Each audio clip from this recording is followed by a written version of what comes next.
Broadcasting from their world headquarters in Texas, it's the Arcade Repair Tips Live Show. The show that discusses arcade repair, restoration, news, and more. Now, here are your hosts, Tim and Jonathan.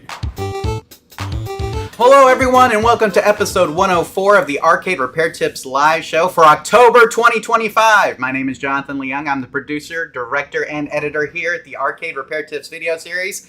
And joining me today, as always, is Mr. Arcade Repair Tips himself, Tim Pearson. Tim, how you doing? I'm good, John. I see you got your Halloween costume on already. This is the October episode, Tim. I haven't even realized it's October. I thought you couldn't see me. Fully. Oh, okay.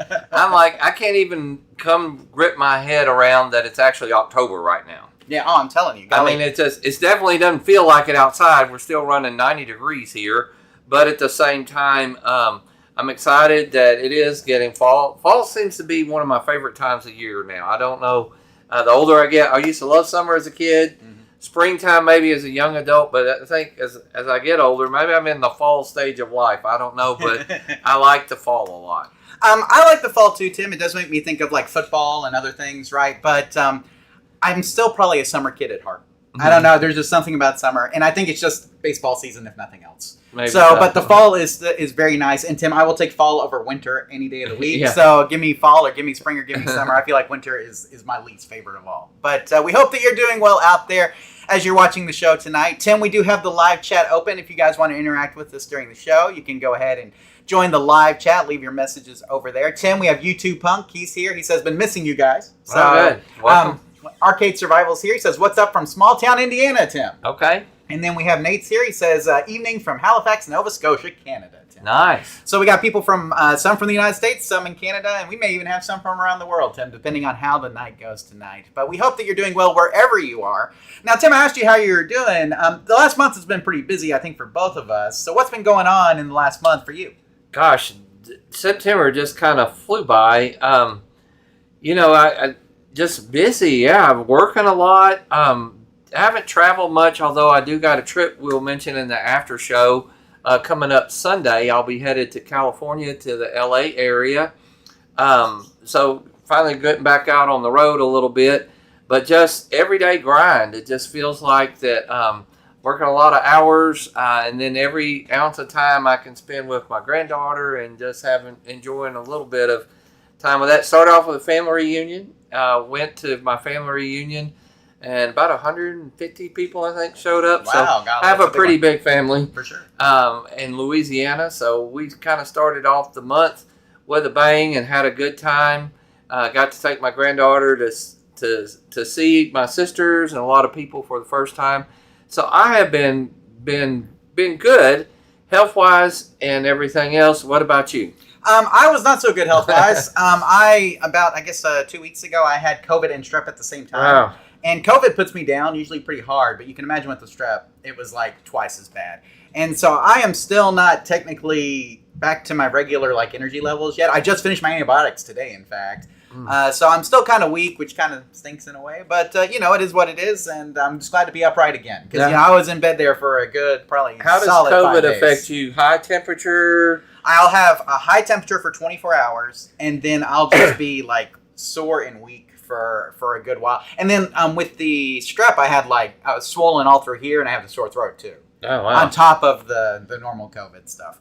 And so it was It's amazing you're still talking today. Exactly. Especially, I've done a lot of talking over the last week. We'll talk about that in the after show. But I do still have a voice, Tim, and I am here to use it. So let's go ahead and do that. Tim, I will go over to the live chat real quick. YouTube Punk says, R.I.P. Billy Hudson. And Tim, you may know him from the Game Chasers. He died of cancer over the last month. Oh, gosh, I didn't know that. That was a big loss for sure. And we just, prayers and thoughts for his family, his friends, and those who are affected by his death. I mean, Tim, it is hard. Cancer sucks. No better way to say it than that, Tim. It sucks. And I think, people always say it's an epidemic.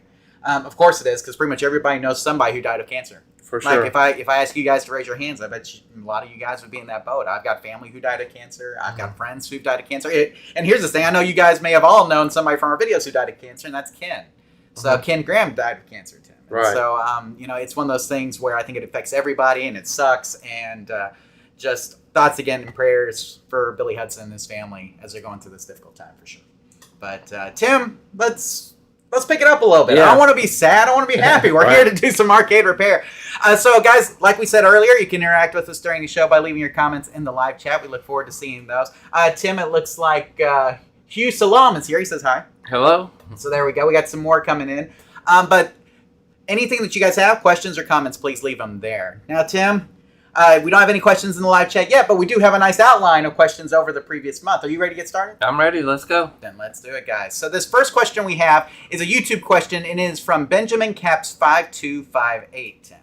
And Benjamin writes, I have a Mars Bill Acceptor that is not working. No light beeping. I cleaned and tried to take it off, but running into issues. Now, Tim, obviously Mars Bill Acceptors are used in more than just arcade games, also used in vending machines, correct? Right. So it's a very common Bill Acceptor that we see. Now, there's a lot of different models, right? Mm-hmm. So with that in mind, though, it really sounds like he's not getting any kind of beeping or lights, right? Yeah, normally you'll get a series of beeps or lights that will tell you the problem. So it'll beep so many times, and you look it up, and that'll tell you this is this issue, or it'll give you a light that'll flash so many times, and that's how you know what the problem is. When it doesn't do anything like that, it can be a little frustrating. Yeah, and so with that in mind, Tim, if we're not getting those beeps, we're not getting those lights, what exactly could be going on with this Mars Bill Acceptor? So it's basically not knowing, it doesn't know there's a problem, but it's evidently, and he just says issues. He doesn't really specifically say like it won't take a bill or it's rejecting. So we're going to have to kind of guess here.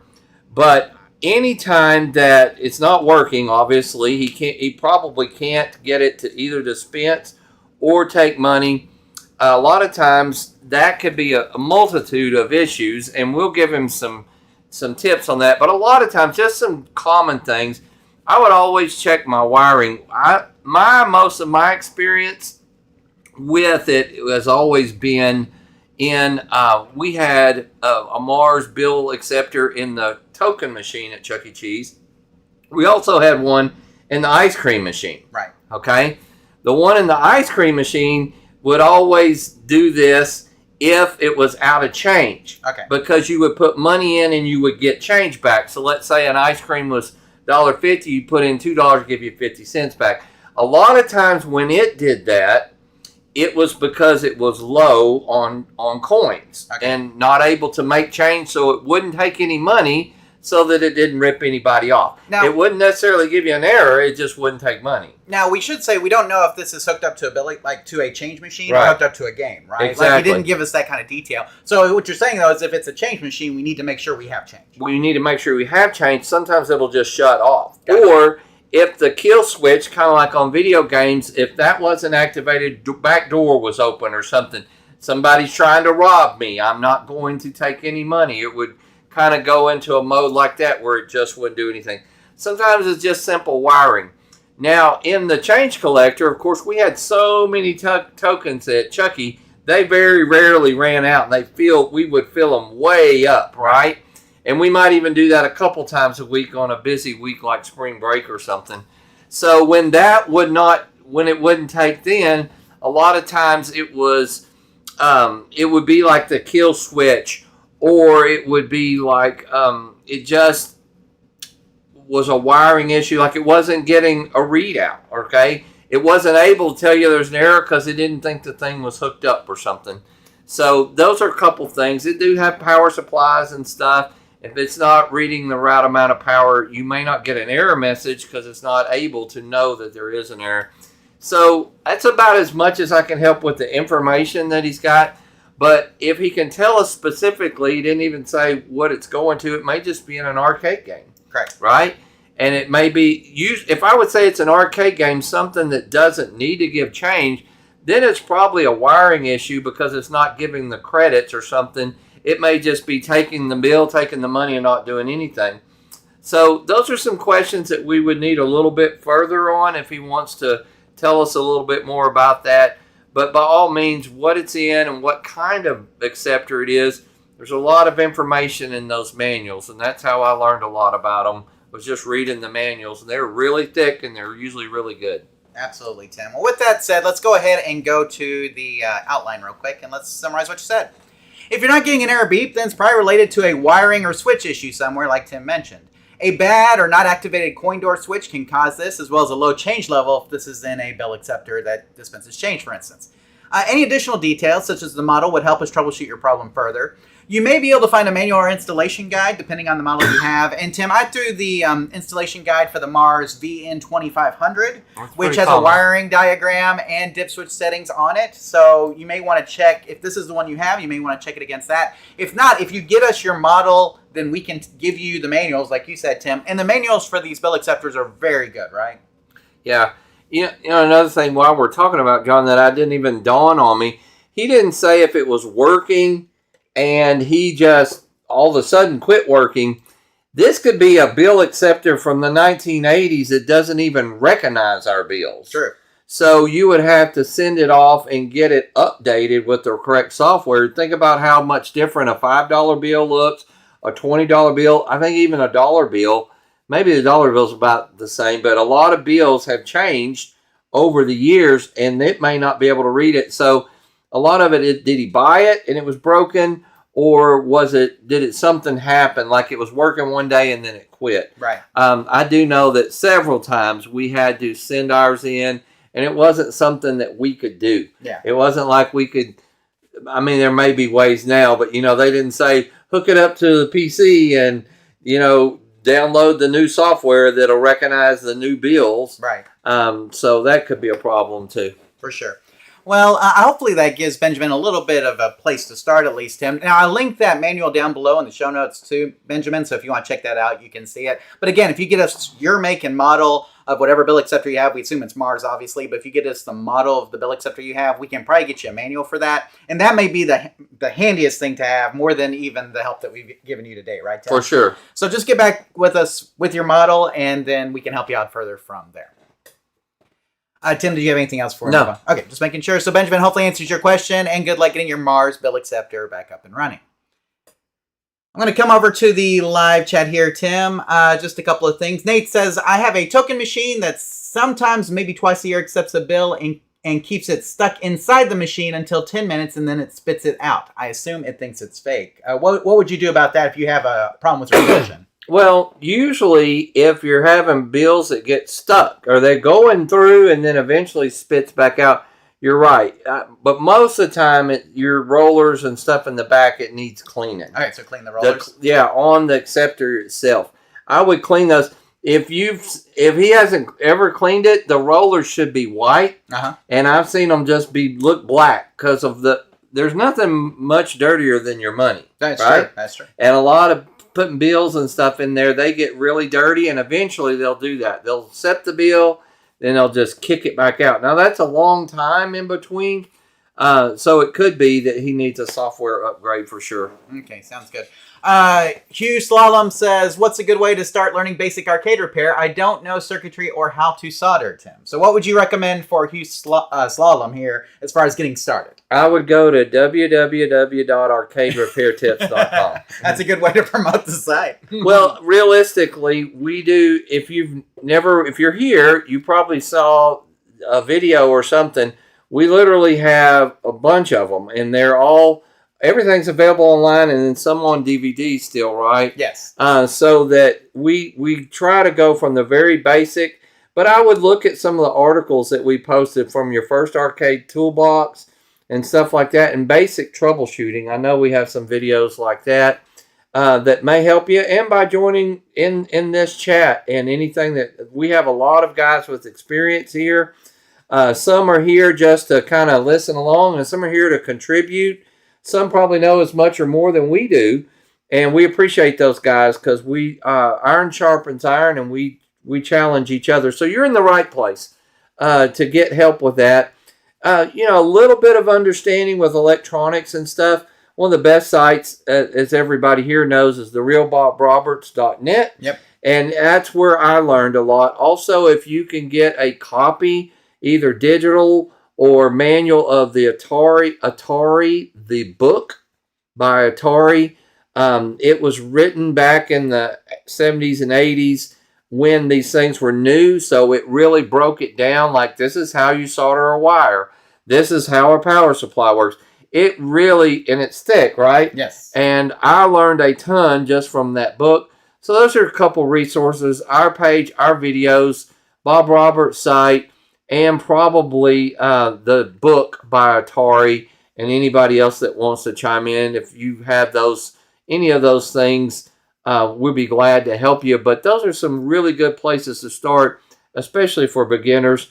A lot of it is just getting your hands dirty and practicing and getting over the shyness or the fear.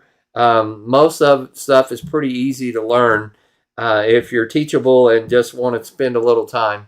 Absolutely. And the other thing is, if you don't know how to solder, the best thing you can do is go onto Amazon and buy a how to solder kit. Mm-hmm. So they have these kits that you can buy that will just come with parts, and all you have to do is you can just sit there and solder a million parts until you get really good at it. We used to say you take like old electronics and do it, but now those how to solder kits are so good, Tim, that's really the best way to do it. Plus you can get like one that's like a radio.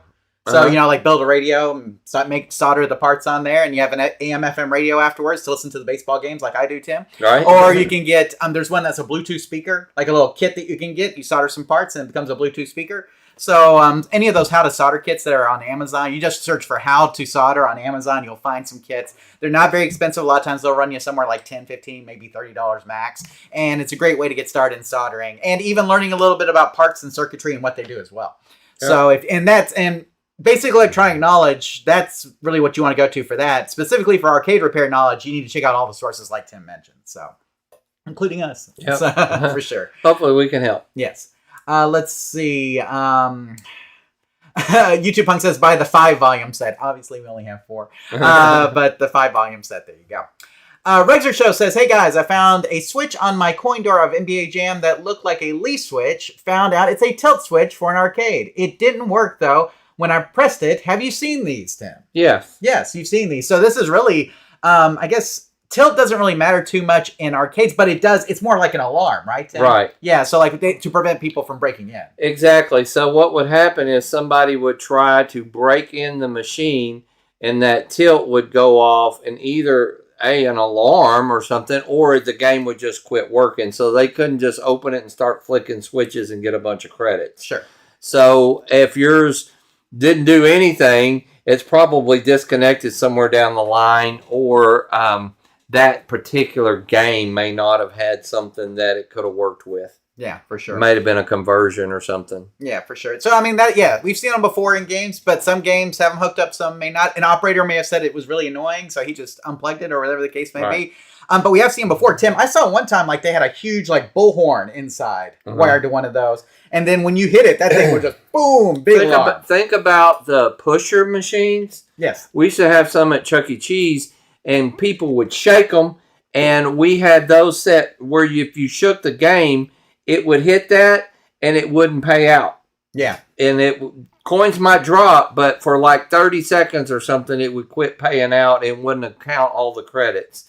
So that may be a game like that too. And it would normally had an alarm or something. Exactly. We knew somebody was trying to shake the game. Yeah, don't want people breaking in and taking the money, right, Tim? But pushers all have them, just about. There you go.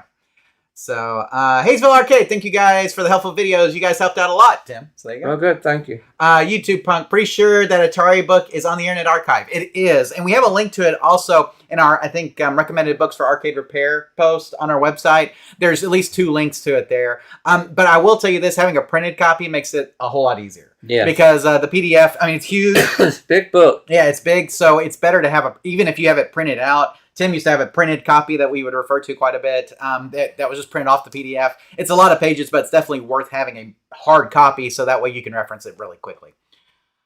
PWC, Tim. Hello, guys. I have a Stern Scramble cabinet with no harness. I'd like to buy a JAMA harness from Holland. Does anyone offer the service to add all the connectors for the stem cap? Thank you. So he doesn't want to necessarily... He already has connectors, but he's missing his harness. But what he wants to do is be able to basically hook up the JAMA harness using the existing connectors for the scramble cabinet. Okay, so that he doesn't have to actually wire everything. Yeah, a lot of people make those. I can't recall one for scramble, but I know that Arcade Shop used to have a list of a lot of them that they sold connector kits, or just a Google search. You want a JAMA to scramble adapter. Well, I think he's looking right? for. But he doesn't have the harness to plug in. Well, what he wants to do is he wants to wire a JAMA. Okay. But he wants to. So like, there's already connectors in there from the original scramble harness, like Molex, I assume. So Molex connectors. So what he wants to be able to do is instead of wiring the JAMA harness directly to the places they needs to wire it to, he's wondering if he can if there's somebody who makes a JAMA harness with the connectors already on it, to where he can go pop, pop, pop with all the Molex connectors and automatically hook up his JAMA harness, basically.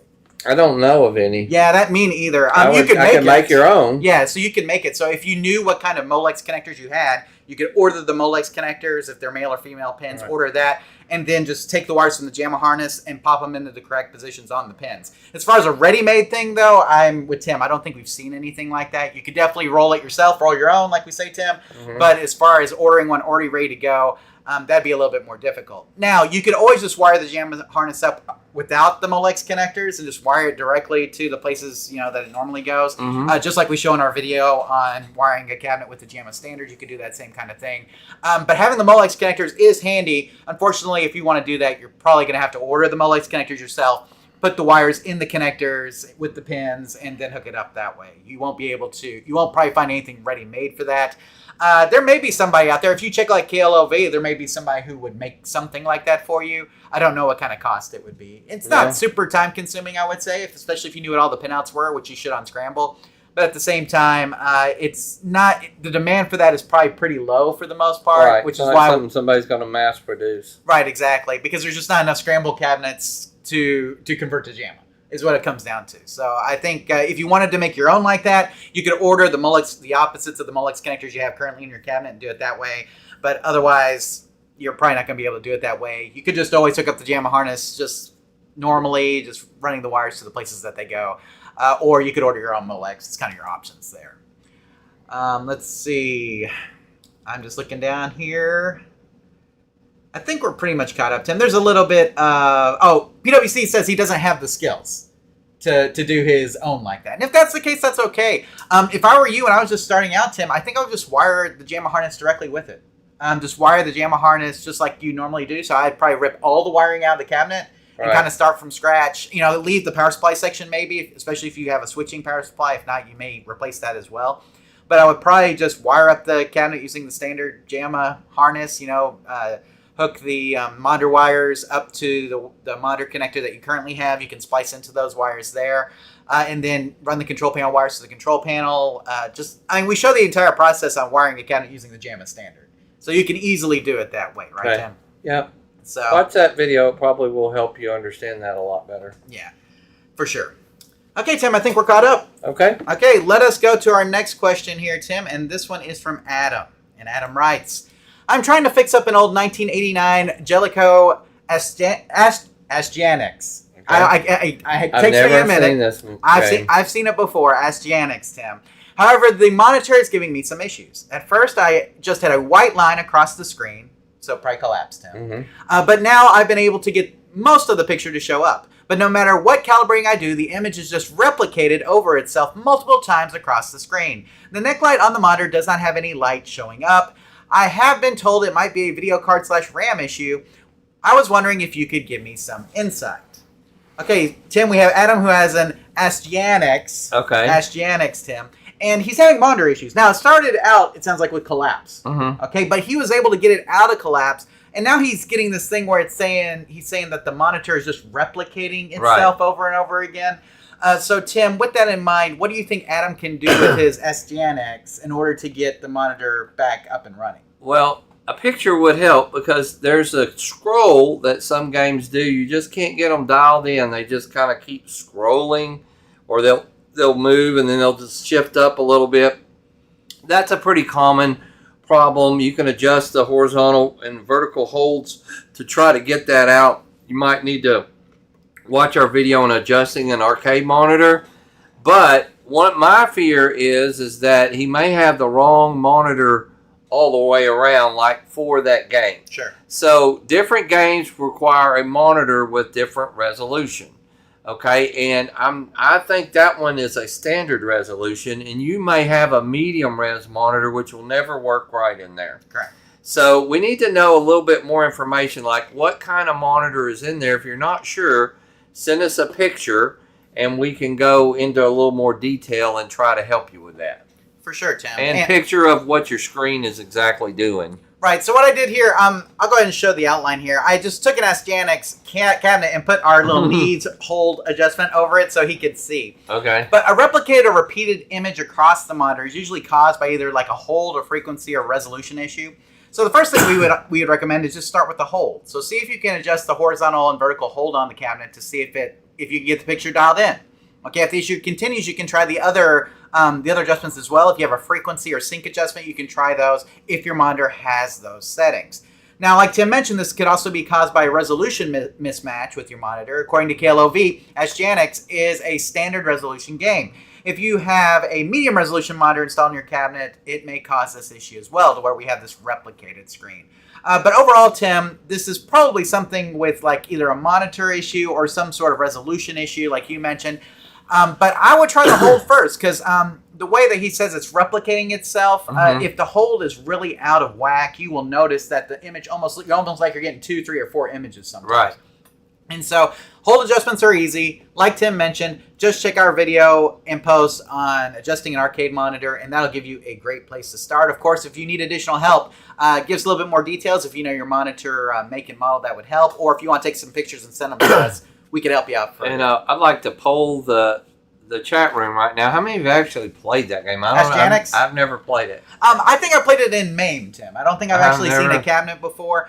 I've definitely played it. That's a pretty rare one. Yeah, it's not one you see all the time, Tim, but it is something that I think is fairly common. I think it's JAMA. I'm not for sure. But I like to say it after I get it down. Astyanax. Astyanax. So, but it took me a little bit too. I have seen it before. Tim, I think I played it in MAME because if you're going like down A, B, it's in the A's, right? I was about to say it's right in the A section. Maybe so. Maybe you're right. Maybe we played it in MAME. So, Adam, hopefully answers your question. Let's try those hold adjustments down on your Astyanax and just see if it helps anything. And if not, try some of the other things that we mentioned. And, of course, get back to us if you need additional help. We'd love to help you out further.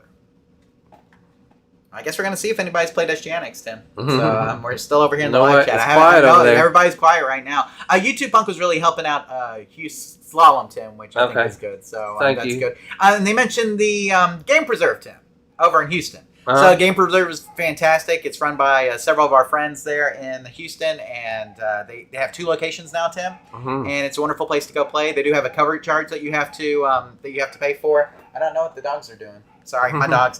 But they do have a cover charge that you have to pay. It's not very much. And you can also get a monthly membership there, Tim, as well. But the Game Preserve is definitely worth your time if you're in the Houston area. Great place to go play games. So Razor Show says he's never played it, Tim. Yeah, I never heard of it. So I mean, I've heard of it and never seen one. Right. Dedicated one, anyway. There you go. Next thing on the live chat is from Nate. He says, I've had a CarnEvil arcade that hasn't had a CRT in a few years. There are none available around. But if I do eventually find one, does it need to be medium res? Tim, I think the answer on that is yes, but I'm not for sure. You go to KLOV and put in the game, and a lot of times it'll have it, right? It'll tell you on there what kind of resolution. Somebody that knows, one of you guys could probably look that up for him real quick. I would say yes, but Tim's right. KLOV will have that information, and so if you go there, you can see if it's standard or medium or whatever. But a lot of those midway games around that same time, Tim, a lot of them are medium res, or sometimes they're switchable. Like Blitz, you get it'll have a setting for 15 kilohertz or 25 kilohertz, just depending, especially if it's a conversion versus like a dedicated cabinet board. So Nate says he's played Astyanax on the Nintendo. I do think it was released for the Nintendo. Oh, okay. So there you go. So, yeah. And Nate says, how do you find out the res on a monitor? I think we just mentioned that. So, I mean, as far as the monitor goes, if you know the monitor model, then you can look up whether it's standard res, it's medium res, or if it's switchable. Yeah, if somebody can post the link to where we're talking about at KLOV for him, that will help, okay? Well, he's talking about how do you find a medium res monitor. Oh, the monitor's going to be really hard. Yeah, exactly. All you have to do, though, if you find the model, there's a list of models that are medium res. There's a list of models that are standard res. And so, you can look at, there's lists out there. I'd have to do a search to find them, but you can find all that information. Plus, there's ones that are, Trisync that do medium res, standard res, and VGA. That's what you're going to find today. Yeah, a lot of times you're going to find a Trisync more than anything. And those are fine to use as well. So if you want to do the Trisync, you could do that. So. Okay, Tim, let's go to James Sinclair 6561. And they write, love your videos. I have a Lethal Enforcers and I'm having trouble with the light gun. It shoots, but no matter where I aim, it hits the edge of the screen. How can I fix this, Tim? So we have James here who has a Lethal Enforcers, and it sounds like anytime he shoots, it only hits the edge of the screen, Tim, not necessarily hitting in the middle. So what can James do in order to get his Lethal Enforcers to shoot properly? Well, we're always going to recommend that he cleans the lens really good. But simply put, he may need to go into, if he's got a manual, he can go into the settings and recalibrate his gun. Yes. He may just need a calibration. A lot of times when it's just shooting one direction, but it is flashing or letting you know it's shooting, you just need to go in and calibrate it.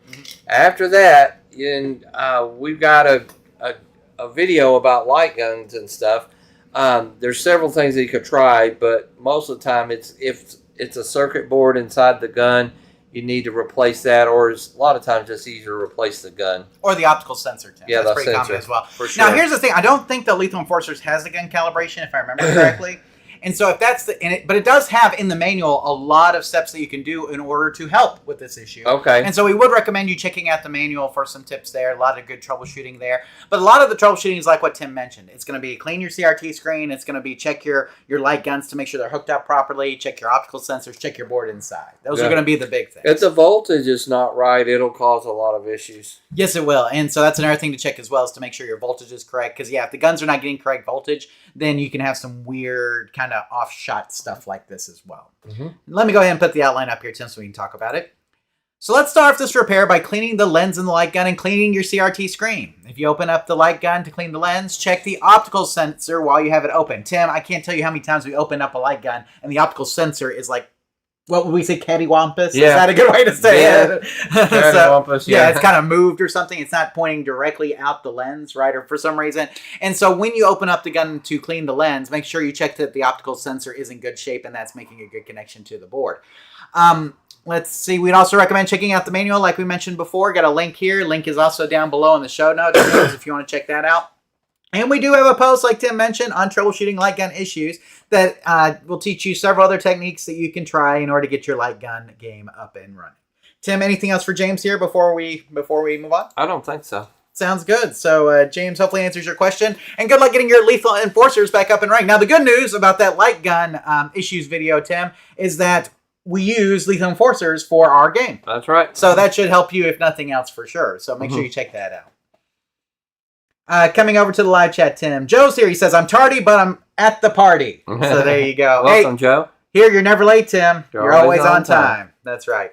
Hayesville Arcade. We have a Ranger Mission light gun arcade. Very fun. Ranger Mission is fun, Tim. I think that's a Thomas Wave, right? Yeah. Yeah. So Adamus Wave. Do you say Adamus Wave or a Thomas Wave? I say a Thomas. I say a Thomas, but too. I don't know. It may be Adamus. I've heard a lot of people say Adamus Wave. Okay. Well, it makes sense. I don't know. Adamus Wave. Well, how do you think say of it? atomic. Okay. Hard T or soft T is really what it comes down to. Atom is kind of atomic is a hard A. So right. How do you say it? Yeah, is it a hard A or Thomas Wave, hard T, or Adamus Wave, soft T is the way I see it. So hard T, soft T. That's what I want to know. I've always said a Thomas. Yeah, I've always said a Thomas Wave too. Yeah. But I heard somebody talking about it one time, and they said Adamus. So I've always wondered since. Adamus Wave, a Thomas Wave. We didn't get a correct pronunciation back in the day. They just gave us the games. Yeah, we need to consult somebody from Sammy, I guess. Yeah. Sega Sammy, right? Isn't that what it is now? Or maybe it's just Sega again. Is it just Sega again? I think they when they absorbed Sammy, I think they just made it Sega. I think so. Again. Whatever. So let's see. YouTube Punk says Lethal Enforcers, Player 1. You remember that? Yep. Player 2. So I had my cousin, we were growing up, had Lethal Enforcers for the Genesis, Tim. And it had a thing inside. When you bought the game, it only came with one gun. But it came with like a little mail-in to get the second gun. Okay. Which plugged into the first gun. Weird. So you would hook the blue gun up to the Sega Genesis to the Player 2 port, actually. Because the Player 1 port would be for the controller, so you could like mess with settings and stuff. So I believe you would plug the blue gun into the Player 2 port, and then there was like a little phone jack that you would plug into the Player 1. Oh. So that way you get both guns. But he got the second gun for free. He just had to send in a mail-in for it. Oh, that was crazy. Yeah, so I mean, why not just send them both with the game? well, I think cost, I right? guess Like so, they were but like, still- well, you know, if nobody ever sends this thing in, then I guess a lot of people didn't. yeah, exactly. Then we don't have to pay for the extra gun, and we gave you both guns. We gave you the opportunity to have both guns, but I think if you sent off for that gun now, you wouldn't hear anything. I'd imagine, even though Konami, I think, is still around. But anyway. So just a little bit of trivia there, Tim. So I have a lot of fun memories of playing Lethal Enforcers on the Sega Genesis with my cousin. So if you never got your second gun and want to send it in, give us an update. That's right, exactly. That Player 2 gun is pink and very rare. It's called the Justifier. Yes, the one that my cousin had, the one that you had to send off for is rare. Because you had to send off for it, right? Right. So the second gun is rare. So, but he did have it, but he long sold it to him, I think. So, oh well. He wasn't like me who was a hoarder and kept everything. But it is what it is. So I think he may be better off than me at this point. So, but anyway, let us continue on here, Tim, with our next question from Christine. Tim, Christine. Okay. Now this is the inspiration for tonight's episode name. Okay. See if you catch it.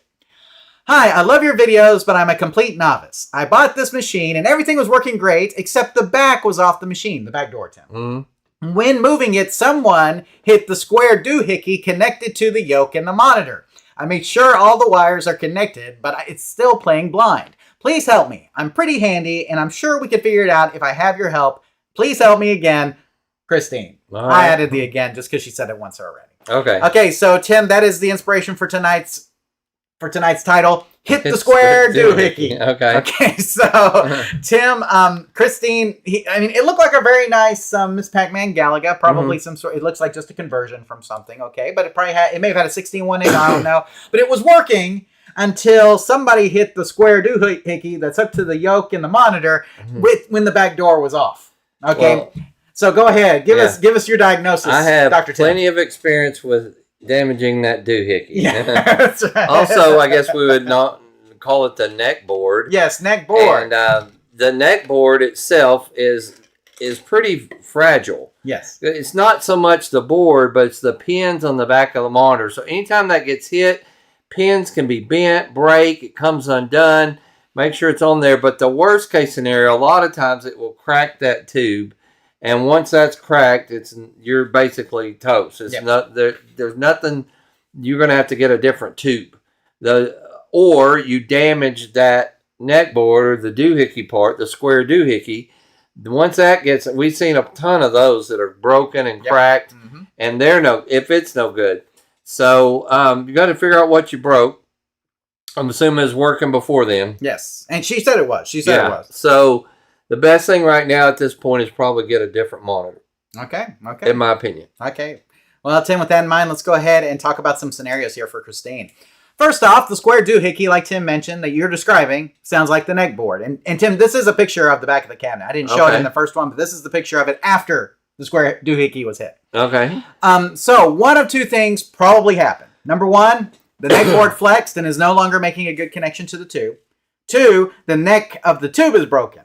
And in the case of scenario one, you may be able to repair it by removing the neck board carefully and reseating the pins of the tube neck. So Tim, let's say she just hit a little bit and it kind of bent the board, and then now it bent those pins. So what she needs to try to do with the game off, of course, is remove the neck board, try to straighten out those pins, and see it and put it back on and see if she can get it back to playing. Okay, so that would be your best case scenario. Okay, unfortunately, scenario number two is probably more likely at this point. You're going to need a new tube. And you can find compatible ones using the list at junknet.net, Tim, which we've referred to before. Okay, and so you can see if you can find a compatible tube. Or, like you mentioned, Tim, maybe a whole new monitor. Yeah. Right? It may, like the chassis, it depends on, if you have a pretty decent chassis that's compatible with a lot of tubes, then you may be fine. But if you've got something that's a little bit stranger chassis that doesn't have as good of tube compatibility, then you may be up a creek without a paddle. So, just depending. But those are your scenarios. Let us know how it goes from there.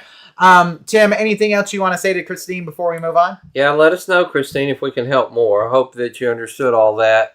But if you have further questions or anything, just please email us back. Yeah. And you could always take Joe's suggestion here. You could always just put on Facebook Marketplace and just say, it's probably just a fuse. There you go. So there you go. But now, if I assume she was moving it with the power off when she was moving it. If you're moving it with the power on and hit that, It's possible it blew a fuse, right? It's could be. possible. So you could check the fuses and just see. But we're assuming that you had the game off when you were doing that. So hopefully that's the case. But Christine, hopefully answers your question. Good luck with whatever you decide to do. If you go with the compatible tube, you can do that whole new monitor. But best case scenario, hopefully you just moved or bent some pins and you can easily get it working again. Tim, we have done this before. Yeah. So Christine, don't feel bad. We did this on a Golden Tee when we were moving into the Lone Star Pizza and Burgers, where we used to have all of our games. We were moving a Golden Tee, and the back door fell off, right? We didn't have it screwed in good. It hit the neck board, and done. So we've been there, done that. Don't feel bad. So, and it'll get better, and you can, and here's the thing, if you need to get a new monitor for that, if it's a 19-inch, 19-inch LCDs are cheap if you want to do the LCD route. And you can get one that's arcade quality, commercial grade for $200 or $300. So, I mean, it's a cost, but at least you'll get back up and running, so. Okay, Tim, I'm coming over to the live chat real quick. Joe, it has become more difficult to find CRTs for arcade games. I came across a 1981 GE 19-inch color television for $40. Can the TV CRT be used in an arcade game, Tim? Yes. Yeah, more than likely. Those older 19 inches are pretty much the same tubes that they used in a lot of arcade games. Now, what you need to do is you need to see if you can find a compatible chassis with that. That is the kicker. And so if you can find a nice chassis. But here's the thing. For a GE, more than likely, a G07 would probably work, Tim, right? And they do have, China, I believe, still makes those generic 19-inch chassis that you can get if you look on like AliExpress or eBay. And so you could get a generic 19-inch chassis. Now, those things are heck to try to repair. But at the same time, they're not that expensive. Right. So you could get one, hook it up to that tube. And those things are supposed to be compatible with pretty much every tube, as long as it fits. And so that may be a route to go. But you will need a chassis for it. And so if you want to go generic Chinese, or if you want to try to find like another one that may be compatible, whether that's a G07, whether that's a K46, K4900, Wells Garner, or something like that. If you look up your tube number, a lot of times on junknet.net, like we talked about before, you'll be able to find a compatible chassis with your tube. So let's see. Okay, I think we're caught up. Okay. It's Friday. Yeah, everything looks good. So YouTube Punk says it might be possible. There's a website that can tell you if the TVs are compatible for arcade games. That is correct. So junknet.net is one of those websites. There's several others too. If you look up just tube compatibility arcade, you'll probably find a whole list of websites that'll tell you whether or not it is. There are also forum posts where people have said like this tube works with this chassis and stuff like that. So you may want to go through some of those. Even AI may be able to tell you. For sure. Yeah, exactly. And give you a little bit of information there for sure. So. Well, Tim, this is our last question for tonight. Okay. And this one comes from Josh, Tim. And Josh writes, I just acquired my first arcade, an original CarnEvil cabinet from Midway 1998, and noticed that the screen on the CRT was all shifted to the right a good bit. I turned the horizontal position knob as far as it can go, which did help, but not all the way. I played around with the horizontal hold a bit and noticed if I was careful to make tiny adjustments, I could squeak out a bit more shift to the left. Even after all this, there's still about 1/4 inch of margin on the left-hand side where the screen just won't go over anymore. Do you have any tips on how to get this fixed? Is this just a classic CapKit issue? It's a Neotech NT2501 monitor. Thanks, Josh. So Nate was looking, I think, for a monitor for his CarnEvil. Try a Neotech NT-2501, because apparently that one works. So there we go, Tim. So we've got Josh here, Tim. It mostly works. Yeah, exactly. We got Josh here, and Tim, this isn't a major issue. No, it's just that it's irritating. Exactly. It would drive me crazy. Yeah, so sometimes, I mean, it's just basically, it's just a little off center. Right. And it's enough off center for you to be like, oh, I just need to move just like a couple inches this way kind of thing. And he's tried all the adjustments, it sounds like, on the breakout board. Right. Okay, so that's the key though, Tim, right? We've tried the adjustments on the breakout board. Right. What else can Josh do in order to get this right? Probably further adjustments on the main chassis itself. Okay, and this is a Neotech thing, right? Yeah, so like with the Neotech style monitors, we may have more adjustments on the actual chassis, right? The main chassis. Off the breakout board. A lot of times monitors will have these breakout boards that have adjustments on them, and they'll have like a ribbon cable or something like that going to that. With Wells Garner monitors, typically most of your adjustments are there, but you will still have some on the main chassis as well.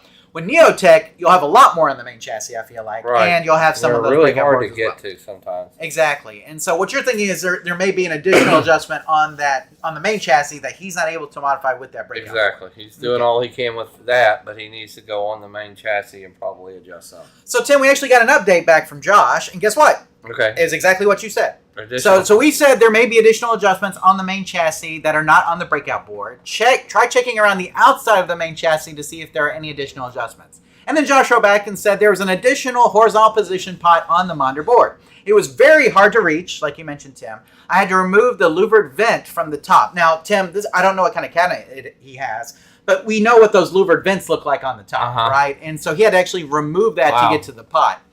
I used this pot to overcorrect a bit and then use the other monitor controls on the breakout board for a more fine-tuned adjustment to get it situated right. And Tim, he sent this picture, and then I put the little square around it so we knew exactly which one it was. But you will notice that there is more than just that horizontal position pot around the outside. There's a couple other pots there as well. And you wouldn't have seen it had he not removed that shielding. Exactly, yeah, the little louvered vent that's on the back. And like I said, that vent is great because that really gives good airflow to the cabinet, Tim. And so having that vent there is very good. And it does allow you a little bit better access to the monitor, depending on how your cabinet is designed. Now, you got to remember, guys, some monitors are made to like fold out the front. And so, Josh, in this case, you may have been able to do that as well. Instead of having to remove the vent, you may have had like a fold out front. A lot of the like Z-back style cabinets, Tim, have a fold out monitor where it has a hinge on the bottom that folds the monitor out so you can make adjustments that way. But if you're able to get to it by removing the vent, that's good too. So, Tim, obviously Josh was able to solve this problem, which is really great. For anybody else who may be facing these kind of issues, though, do you have any other advice? Well, he did everything. He kind of solved his own issue. Yeah. But at the same time, sometimes if you just want to adjust out, then you got to do some rebuild. He might be right. Could be a cap kit. More than likely, it's a horizontal rebuild or something that needs to be done. So you can do a horizontal width kit. Width kit. Or you may need to adjust the width coil, depending. Yes. So those are some other ones. Also. Yeah. Those may be some other things as well. So Josh, we're so glad to hear that you got your issue taken care of, and good luck with all of your future arcade repairs for sure. Okay, Tim, we have a couple of things in the live chat before we move on here. Let's see. Josh is just great. Thank you guys for all the advice. And I think that was on the tube that we were talking about earlier. So there's that. Hayesville Arcade, where can we buy rotary joysticks that they are very limited on eBay, the Data East kind? Unfortunately, these are hard to come by, Tim. These rotary joysticks. And to be honest with you, we haven't seen... I don't know of any other place. We don't know if there's anybody doing reproductions of these. We do see them pop up on eBay from time to time. And so that's really your best place to go, unfortunately. There were some people who were doing the rotary joysticks for MAME, like the USB style. But I haven't seen anybody doing them for arcades, which is really interesting. With that said, you may be able to contact some of those guys who are doing the USB, the MAME style rotary joysticks, and see if they could adapt it to an arcade style for you. It may require an additional encoder board of some type in order to do that. So, something to keep in mind. Hugh Slalom writes, do you guys run arcade? We used to. No longer. We haven't run an arcade probably in 10 plus years. No, so, but decided to pay bills. That's right. Make a living. We decided we didn't want to burn money anymore. Yeah, we got tired of throwing our money down the drain. Exactly. So, but it was a fun hobby. Yeah, it was. We had a location. We were making money. Unfortunately, the location it was for a year and a half. So we had a big arcade that had like 30-ish games in it that we had there for a year and a half. We were making money, but unfortunately, the restaurant was not. And so they ended up closing down, and we had to get our games out of there. And so that was really the only time Now Tim worked for Chuck E. Cheese for for how many years? 17 years. 17 years fixing games before we did that. And so that was the only venture that we did, I guess. Now we used to run a route on top of that. So we had the arcade at the restaurant for a while, but we used to run route games. We had about 3 or 4 different locations that we used. So route operations, basically, like you take games to, like a restaurant, a skating rink, a game store, and you take a cut, and the person who owns the location takes a cut. Usually it's 50-50.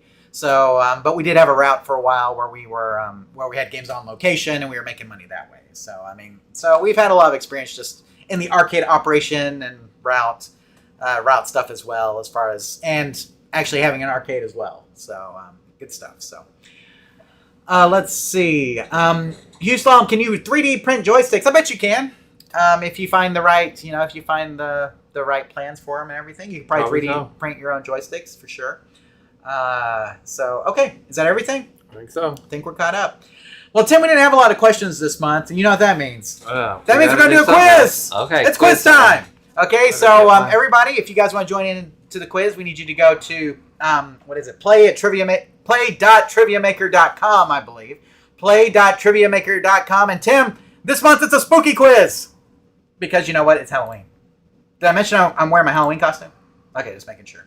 Okay, so we are going to start. If you would like to play, all you have to do is go into a browser window and go to play.triviamaker.com, and you can enter the game code. I'm going to put the game code up on the screen now, I think. Is it going to work? There we go. Okay, so here it is. So, play.triviamaker.com, and then the game code for today is 381001. 381001. This is for Spooky Arcade Trivia for episode 104, Tim. Spooky Arcade Trivia for episode 104. So, if you guys want to play, you can join in right now and go ahead. You can scan that QR code too, Tim. I noticed that they changed they changed it on us a little bit in the way it works, and so you'll notice now it kind of pulses. I don't know if that makes it easier or harder to tell what's going on. Okay. So I don't know if you can scan that QR code, but if you can, you can get in. Tim is in. Nate is in, Tim. So you got some competition already. So we're going to give you guys a little bit of time to jump in here. I'm usually able to play like some cool music with it, Tim, but I don't see the cool music today. I think I can. Can I play it? Maybe not. That's okay. I'm not going to play it. But if you guys want to jump in, now's the time to jump in. So, Alan's in, Tim. So we got Tim, we got Nate, we got Alan. We'll give you guys a little bit of time. Hayesville Arcade is in, Tim.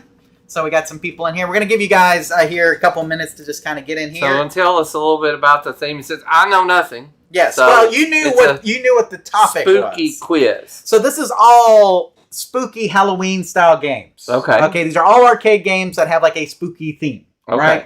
So just think about all the arcade games that have spooky themes, Tim. That is what we are going to be going over. Somebody will win a prize tonight unless it's Tim that wins, and then he gets nothing.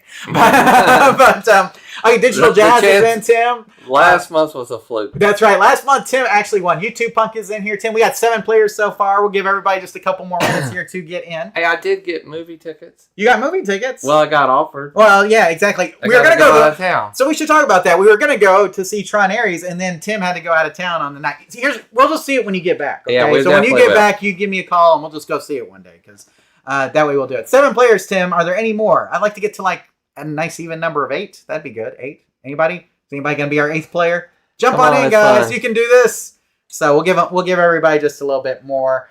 No, I'm looking forward to Tron Ares. Yeah, I think it looks good. So if you guys are looking forward to it, let us know. I'd love to hear. But and they say it's made for IMAX and that it's going to look amazing. If you remember, Tron Legacy looked amazing in the theater, in 3D especially. We got 8. Sweet. We got 8. But Tron Legacy was fantastic, and so I'm looking forward to Tron Ares. I hope it's good. We'll see when we go see it. We will go see it this month, and we'll report back next month. Okay. How about that? So there we go. Okay, we have 8. Is that going to be it, Tim? Let's go. Okay, Tim said. Okay. Oh, hang on. Hugh Slalom says trying to sign in, Tim. I don't think. Okay, so we're going to give him a minute so he can get in here. So, I went to the website. It was a little easier. Normally I scan the QR code, but yeah, I was about to say the pulsing is weird. Like I said, they changed it up on us a little bit here, so I'm not exactly sure. And I just Google searched the Triviamaker. If you just go to play.triviamaker.com and enter the game code, that's all you really have to do. Right. It has a link down there that has the game code in it, so that way if you go to the link there, then you can it just takes you straight in because it already has the game code in it. So Hayesville Arcade says the Tron movies are amazing. Yeah, so far I like the first one a lot. Obviously, that came out when I was a kid and I loved it. And then Tron Legacy was good. It's way better than what people I think when they think back about it. I really thought it was well done. 9. There we go. Okay, is everybody in here? Let's see. Did we get him? Yes, we did. Okay. All right, we're in. Let's go, guys. So how this works is I will read the questions. And then you'll have 15 seconds to answer the question, and the faster you answer the question, the more points you get. That's important. And whoever has the most points at the end wins, right? So let's start this thing. Okay. I'm gonna cancel that. Okay. Here we go. First question, guys. In the arcade game Ghosts and Goblins, who must Sir Arthur rescue? Oh, another thing I need to say, Tim.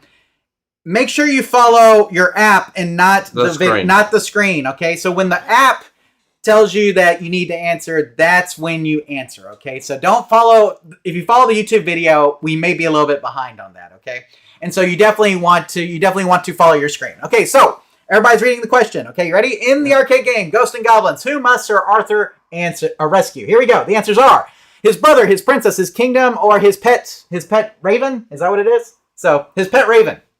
So you guys go ahead and buzz in with your answers. The faster you get it, the faster you get. You got 3, 2, 1. The answer, of course, his princess, Tim. So there we go. I thought it was a trick question. Oh, you see, you can't be out thinking, Tim. Can't be out thinking. So, okay, here we go. So let's see where everybody's at real quick. Let's see. Do I get the little leaderboard? Oh, here we go. Leaderboard. Okay, it looks like Alan is in first right now with 87. YouTube Punk with 80. Nate with 53. Hayesville Arcade and Rexer Show are tied at 40, and everybody else missed that one. Okay, so there we go. It was too easy. Too easy, Tim. Okay, well, they're going to get harder. Okay. You ready? Yeah. Next question, everybody. Did I hit next question? There we go. The arcade game Area 51 Site 4 is often remembered for featuring what horror-related enemies besides aliens? The arcade game Area 51 Site 4 is often remembered for featuring what horror-related enemies besides aliens? Okay, here we go. So, ready? And 3, 2, 1, go!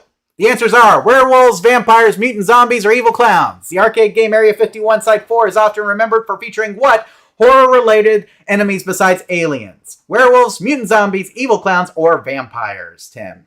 We got 2 more left to answer, and the answer? Mutant zombies! Right. Okay. Got that one. Okay, Tim got that one. Okay, let's see at the leaderboard then. Okay. YouTube Punk is now in first. Nate and Hayesville Arcade tied for second with 100. Alan and Tim are really close to each other. Tim, you're still in 5th place though. Behind everybody Alan. got that one. We got 60 for Exer Show. Hugh Slalom has 47. Digital Jazz and Joe with 0. Joe said he got kicked out again, Tim. I don't know what it is. Who knows? Okay. Anyway. So there we go. So YouTube Punk in the lead as of right now. So, ready for the next question, Tim? There are 10 of these, by the way. So we've done 2. You got 8 more. Here we go. Actually, it says 2 of 10. Ooh, I like that at the top. So that's new. Okay. Here we go. Which arcade game lets players use a vacuum cleaner to capture ghosts? Which arcade game lets players use a vacuum cleaner to capture ghosts? You ready, Tim? Yeah. Okay, 3, 2, 1, go! Here we go. The answers are Time Crisis, Ghost Squad, House of the Dead, or Luigi's Mansion Arcade. Which arcade game lets players use a vacuum cleaner to capture ghosts? Time Crisis, Ghost Squad, Luigi's Mansion Arcade, or the House of the Dead. Okay, here we go. 2, 1, and the answer! Luigi's Mansion, Tim. Got it. Okay, look at that. Okay, that wasn't too bad. I had to think on that. Okay, I was about to say I didn't think it was too bad. Let's check the leaderboards, Tim. Nate has now jumped up as the top number 1 with 173. Hayesville Arcade, though, tied for second or for first there with 173. Alan and YouTube Punk are tied at with 3rd and 4th place. Tim, you're in 5th place still. Rexer Show is now kind of coming up on you, Tim. And then Hugh Slalom and Digital Jazz kind of bring up the rear, and Joe again got kicked out. So it is what it is. So, okay, let us continue on with the next question here. What makes Chiller especially infamous among arcade historians? Now, Tim, you're familiar with Chiller? We played it before. Okay. So Chiller is an arcade game. What makes Chiller especially infamous among arcade historians? Okay. Everybody got the question? Are we ready? Okay. 3, 2, 1, and go. It was banned in several countries for being too violent. It uses holographic projection. It had a bug that erased high scores randomly, or it was never officially released in Europe. I think is the last one. I can't see the whole thing. It doesn't show me the whole thing there. So in the UK, that's it. Okay, answer is, Tim. It was banned in several countries for being too violent. That is correct. It was banned in several countries for being too violent. Tim, let's look at the leaderboard and see what everybody's at. Okay, Nate and Alan are now tied for first, Tim. We got YouTube Punk in with 214 in 3rd. Hayesville Arcade with 206. Tim, you're still in 5th. Rexer Show is still behind him. Hugh Slalom is down at 7. Digital Jazz at 8. And, of course, Joe is kicked out. So there it is. So, Tim, we're coming up on question 5. We're almost halfway through the quiz for tonight. Okay, so are we ready for question 5? Let's go. Let's go, then. Okay, the creepy arcade game Beast Busters is described as which genre?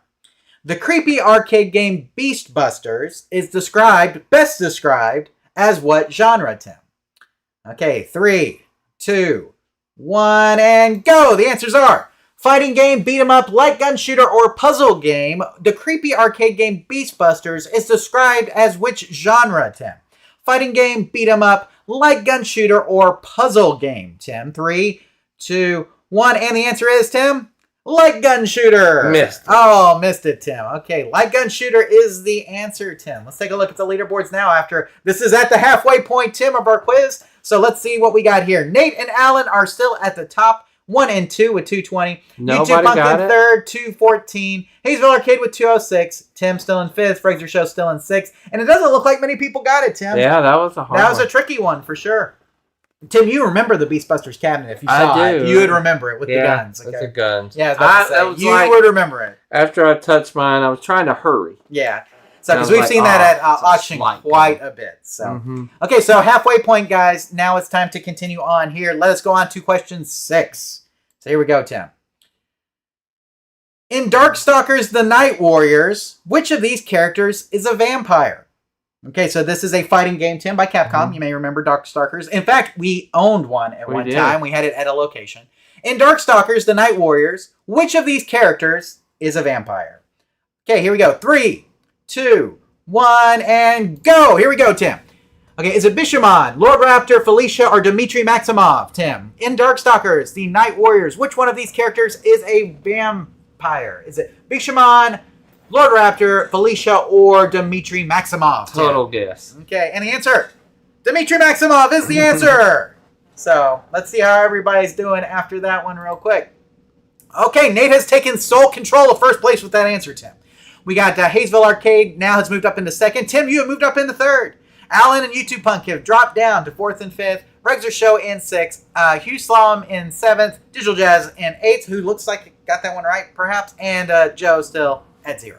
So somebody said, is Joe following the dress code for the quiz? I guess not, because it kicks you out. So got to make sure that you get that. You got to make sure that you get that. You got to wear the right dress code to do the quiz, right, Tim? I guess so. It is what it is. Moving on to question 7, guys. Here we go. The arcade game Ghoul Panic is a spin-off of which Namco series, Tim? The arcade game Ghoul Panic is a spin-off of which Namco series? Okay, 3, 2, 1, and go! The answers are Tekken, Pac-Man, Soul Calibur, or Time Crisis. The arcade game Ghoul Panic is a spin-off of which Namco series? Tekken, Pac-Man, Point Blank, or Soul Calibur, Tim? So 3, 2, 1, and the answer is Point Blank is the correct answer. Point Blank. What? Point Blank. It's a light gun game, Tim. Point Blank. I'm missing all the light game ones. There you Yeah, go. one. Okay, let's go ahead and look at the leaderboard after that one, Tim. Okay, Hayesville Arcade is in first place. Nate is in second. Alan in third. YouTube Punk in fourth. Tim, you've gone back down to fifth. You're only 1 point behind YouTube Punk, though. Still very much in it. Regular Show, Hugh Slalom, and Digital Jazz bringing up the rest there as we go. So, Hayesville Arcade says they love Darkstalkers, Tim. So Okay. that's a good one, too. Like we had that question earlier, so. Okay, let us continue on with our next question, Tim. Question 7, by the way. Or actually, question 8. In the arcade game Night Slashers, what supernatural creatures do players primarily fight? In the arcade game Night Slashers, what supernatural creatures do players primarily fight? Okay, here we go. 3, 2, 1, and go! The answers are, we got robots, mutant animals, zombie monsters, and demons from another, I think, planet.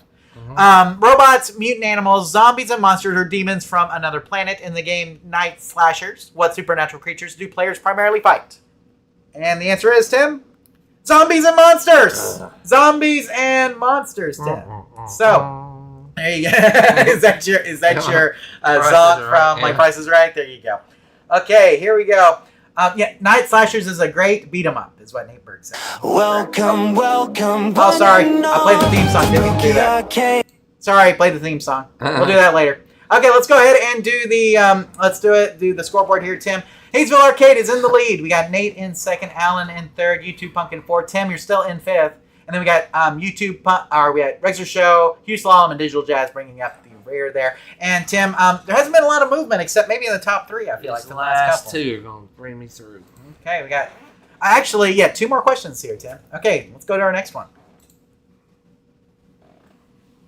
In which classic light gun arcade game had players fighting hordes of zombies in a haunted mansion? Which classic light gun arcade game had players fighting hordes of zombies in a haunted mansion? Okay, Tim, this one's pretty easy, so we'll see how fast you are. Okay, everybody, are you ready? 3, 2, 1, and go! The answers are Point Blank, The Walking Dead Arcade, The House of the Dead, and CarnEvil. Which classic light gun arcade game had players fighting hordes of zombies in a haunted mansion? Point Blank, The Walking Dead Arcade, House of the Dead, or CarnEvil? And Tim, the answer, of course, is The House of the Dead, right? Hopefully everybody got that one. I felt like that one was pretty easy, Tim. What do you think? Yeah, I knew that one. There we go. Okay, here we go. Nate is taking back over first place with 434. Hayesville Arcade in second with 393. YouTube Punk 314. Tim, you've moved up a spot right behind YouTube Punk 313. Well, I'm tied with Alan. Yeah, tied with Alan, and then Rexer Show, Hugh Slalom, and Digital Jazz at the bottom, Tim. And here we go. This is the final question, Tim. The final question. So you got to make your moves if you're going to make them now for sure.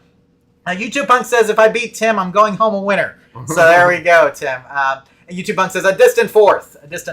But hey, you can catch up real quick. So if it's Joe says if it's after about 1986, is it really an arcade game? Yes, of course. Okay.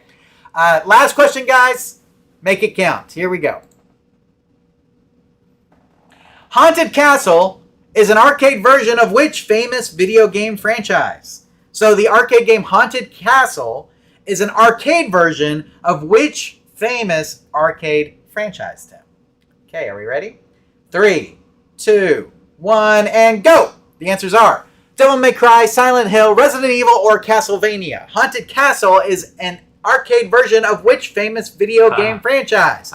Devil May Cry, Silent Hill, Castlevania, or Resident Evil, Tim. Should be easy if you think about context clues. There we go. Castlevania, of course. Of course. Tried to answer fast. It is what it is. Tim, who is the winner? Who's it going to be? The winner is... There we go.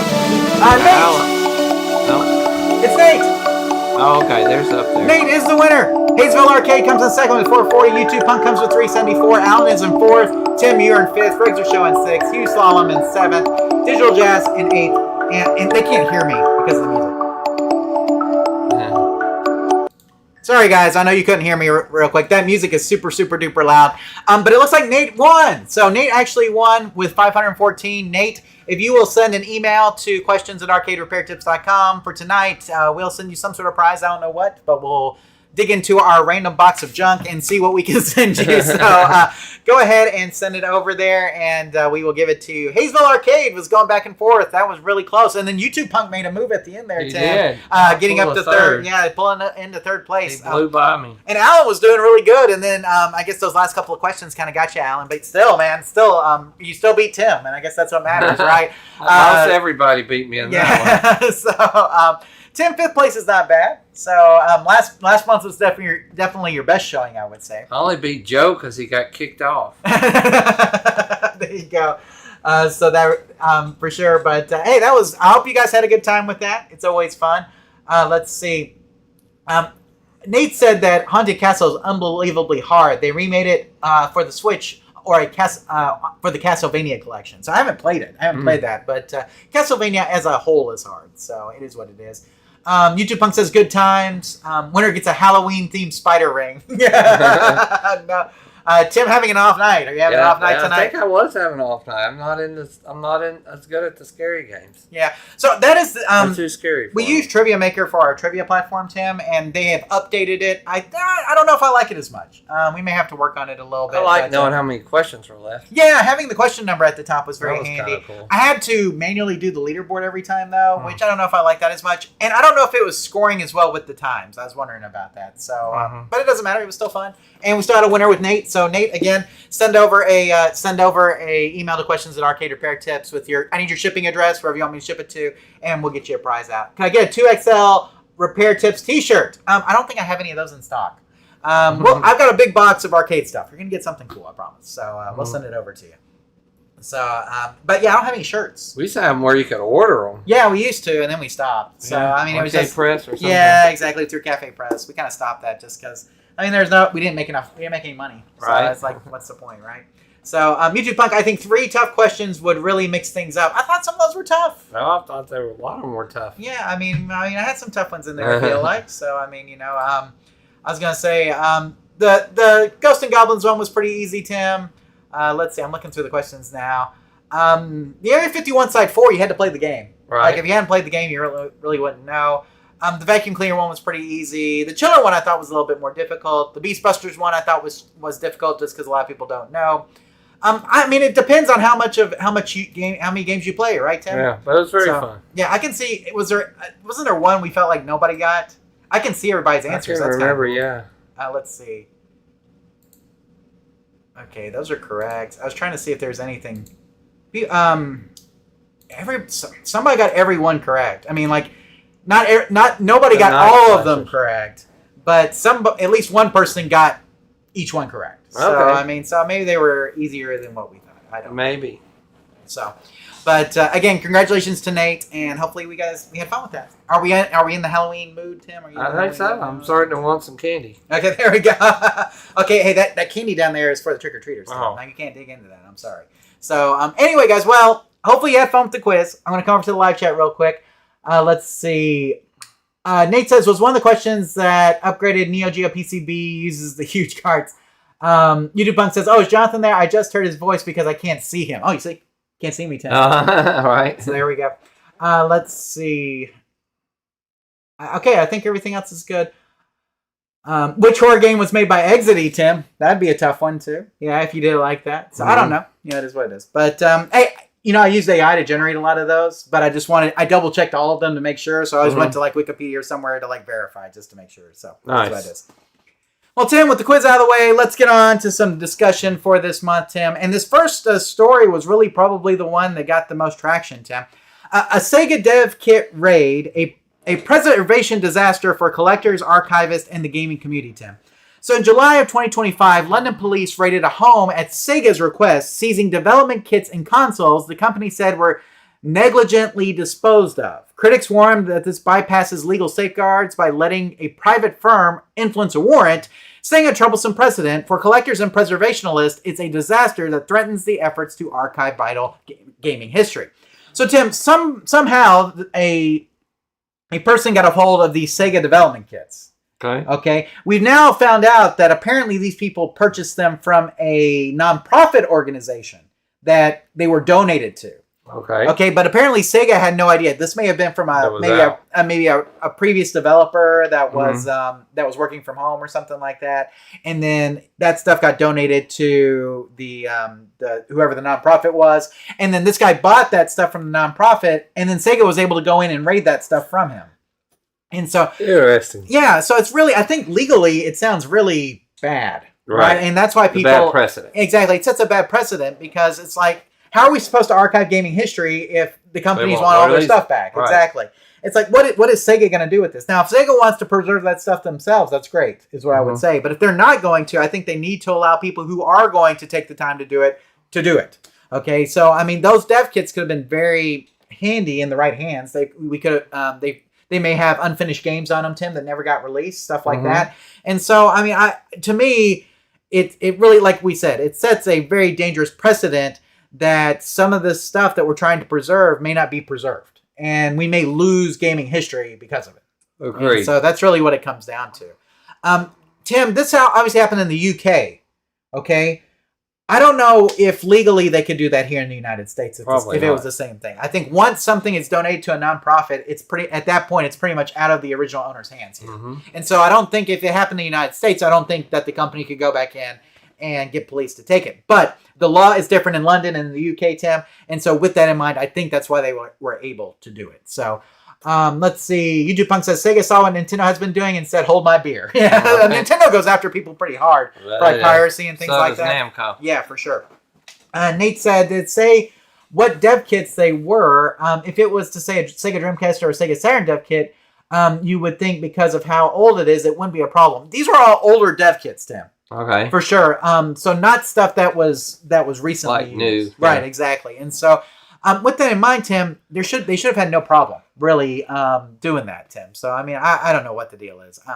YouTube Punk says if they were disposed of, you can't take it back in the U.S. at least. So there you go. So in the U.S. this wouldn't be allowed, but because the U.K. has different laws, they allowed it. And so, but Tim, it's kind of like what is it? Finders keepers, losers weepers. Yeah, you know, it's like look, somebody donated this and it got into the nonprofit's hands. And so you've already donated it at this point. It's gone. Right. You know, it's no longer your property once you do that. So, you know, but again, different rules, different place, and they let them do it.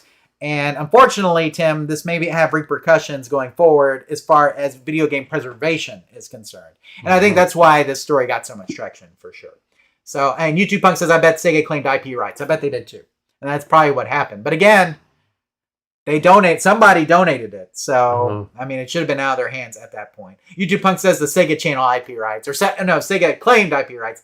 There you go. But yeah, it is what it is. So, again, dangerous precedent, Tim. Hopefully that doesn't happen here in the States if we have that same kind of issue. So, Jumpin' General's here, Tim.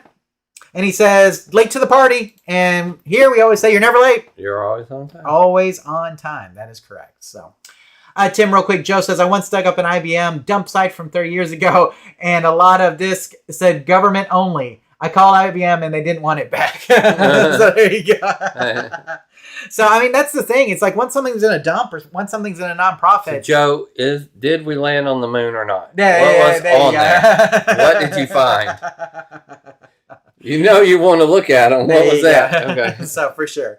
So, but again, I think with the different rules here in the States versus the UK, I think that plays a lot into it. So for sure. Now, Tim, this is another story that got a lot of traction on our socials, and this one, of course, is that old school arcade machines are still climbing in value, Tim. And this is from the Daily Overview. Classic arcade machines are gaining value as nostalgia and rarity fuel demand. Pac-Man and Miss Pac-Man remain timeless, while Donkey Kong introduced Mario and shaped platformers. Space Invaders and Asteroids revolutionized gaming, and Galaga and Centipede are prized for their unique mechanics. Street Fighter 2 redefined fighting games. These cabinets are cultural icons and rising investments with values climbing year after year. Now, Tim, that's the thing is that we've known this for a while because the demand has always been high and the supply has always been dwindling. Right. There's not as many arcade games as there has been, and especially with the advent of the barcades and things, bar arcades, I think we're seeing more that, you know, you just can't find games as much anymore. And so that means that the games that are out there, Tim, are gaining in value. And so, now I should say that I do think that the value, things like Arcade 1-Up have kind of kept value stable in a way, because there's a whole section of people who probably would have bought a stand-up arcade machine, except for the fact that there's an Arcade 1-Up there that took its place. Probably so. And or that it was enough. Right, exactly. An Arcade 1-Up was enough for those, whereas they may have splurged and gotten like one arcade game. They could get like 3 Arcade 1-Ups or whatever. And so I think Arcade 1-Up has helped kind of satiate the home arcade market, but you still have barcades and arcades and things like that still need like actual coin-operated game machines. And in those cases, Tim, there are no substitutes. They have to have the real thing. And so, you know, and there's still collectors out there. There's still people who really want a real coin-operated machine versus like the Arcade 1-Ups as well for their home. So I do think that prices have continued to go up for the most part, Tim, but the economy plays a lot into this too, Tim. And as we know, the economy is kind of wibbly wobbly right now. Yeah. Is that a good way to say it? That's a good way to say it. Kind of all over the place. And so there's not a lot of people uncertain. Uncertain. There's not a lot of people who are spending on extras right now. And so entertainment as a whole, I think, has suffered, Tim. I've seen that with my Dave & Buster's stock, if nothing else. And so once the economy kind of gets settled a little bit more, we may see another uptick in arcade games. We'll see. Maybe. Yeah.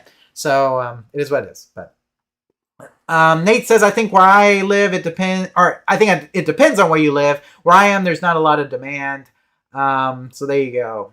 It just depends. Yeah, and I do think that plays into it, Tim. Like wherever you are makes a big difference. For sure. So Okay, Tim, let's go to our next one. Now, Tim, I feel like these last two articles are kind of crotchety old man articles. Okay. Everything's going up in price. I didn't write them. Okay, and this one, is pinball getting too fancy, Tim? Yeah. It's too fancy. Maybe So this whole article is talking about pinball. And it says, pinball is celebrated as the most romantic arcade game exemplified in a movie called Before Sunrise, where a simple two-player machine allows Ethan Hawke and Julie Delpy to flirt, converse, and reveal personal stories while playing.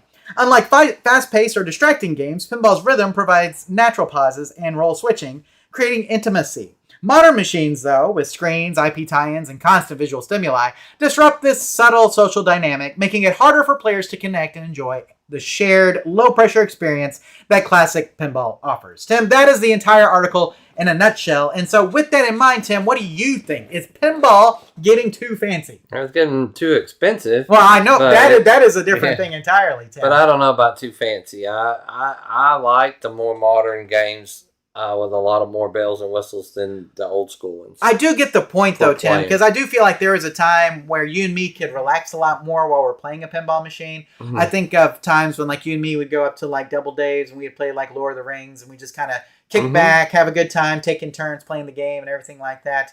And I do feel like there's so much going on new pinball machines that when you're playing a new pinball machine, you better keep an eye on it. Your focus has to be on the machine. I see what you're saying. You know what I'm saying? Like, if you can't step away for even a second because the ball is constantly in motion, and then not only is the ball in motion like a normal pinball machine, you got screens all over the place. You got all this stuff prompting you to shoot here, do this, shoot there, whatever. So I see the author's point.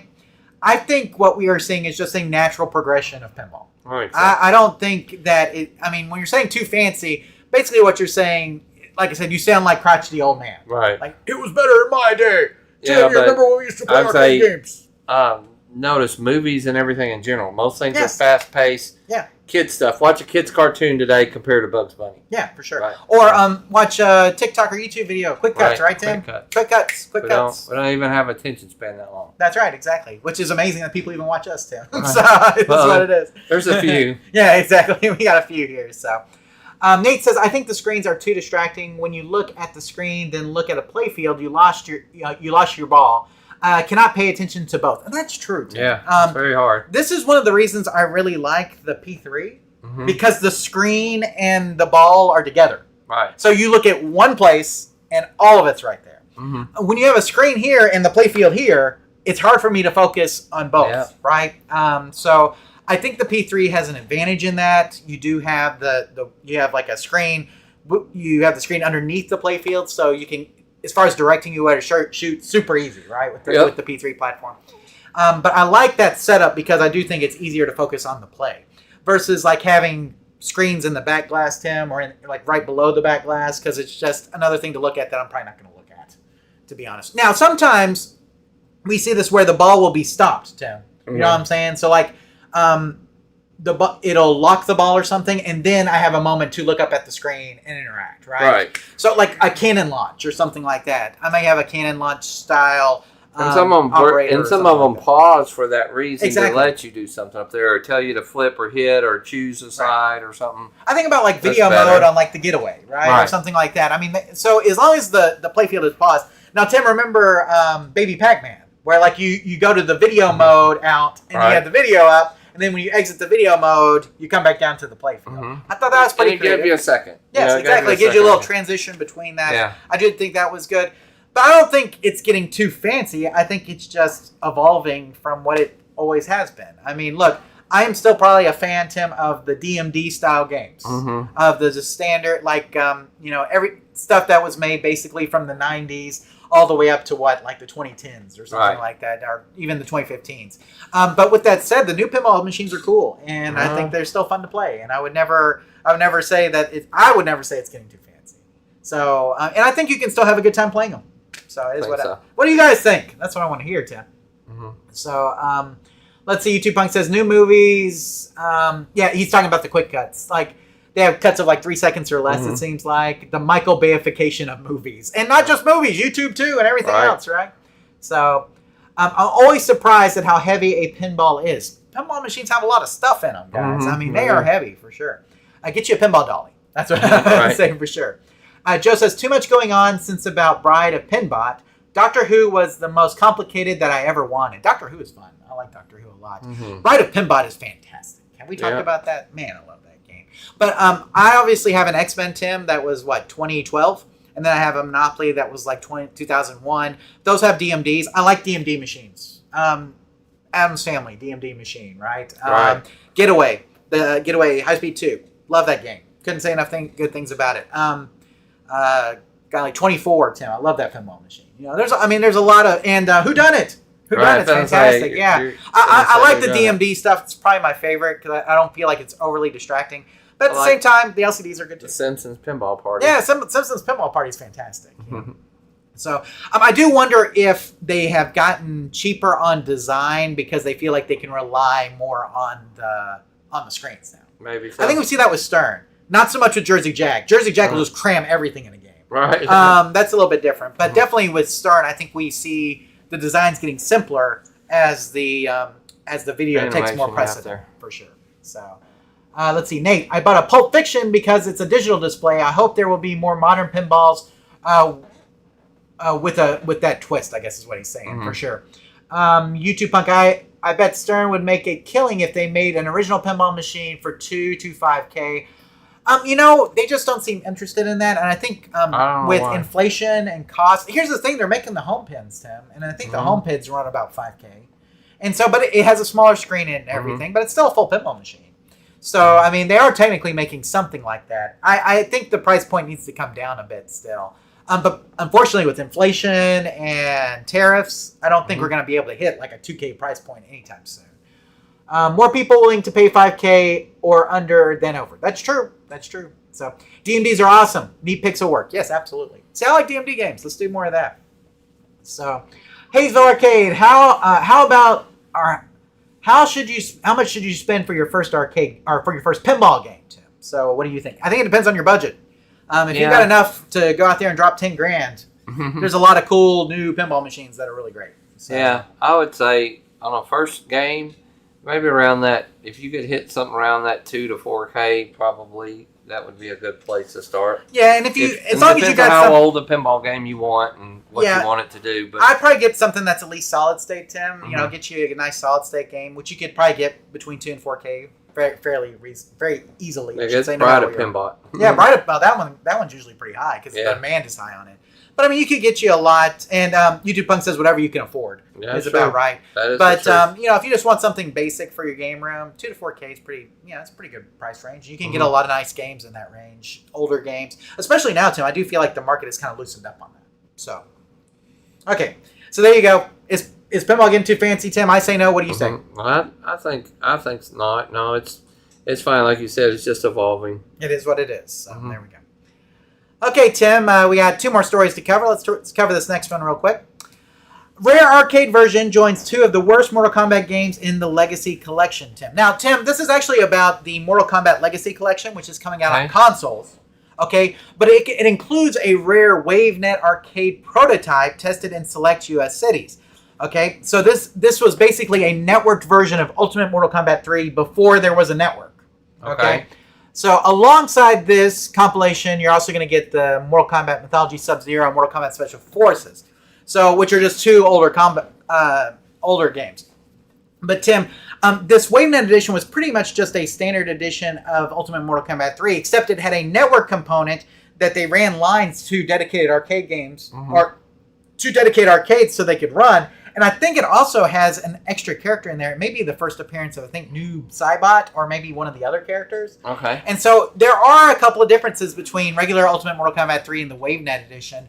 But, Tim, it's just cool that they thought about including this really rare variant of this game in this compilation.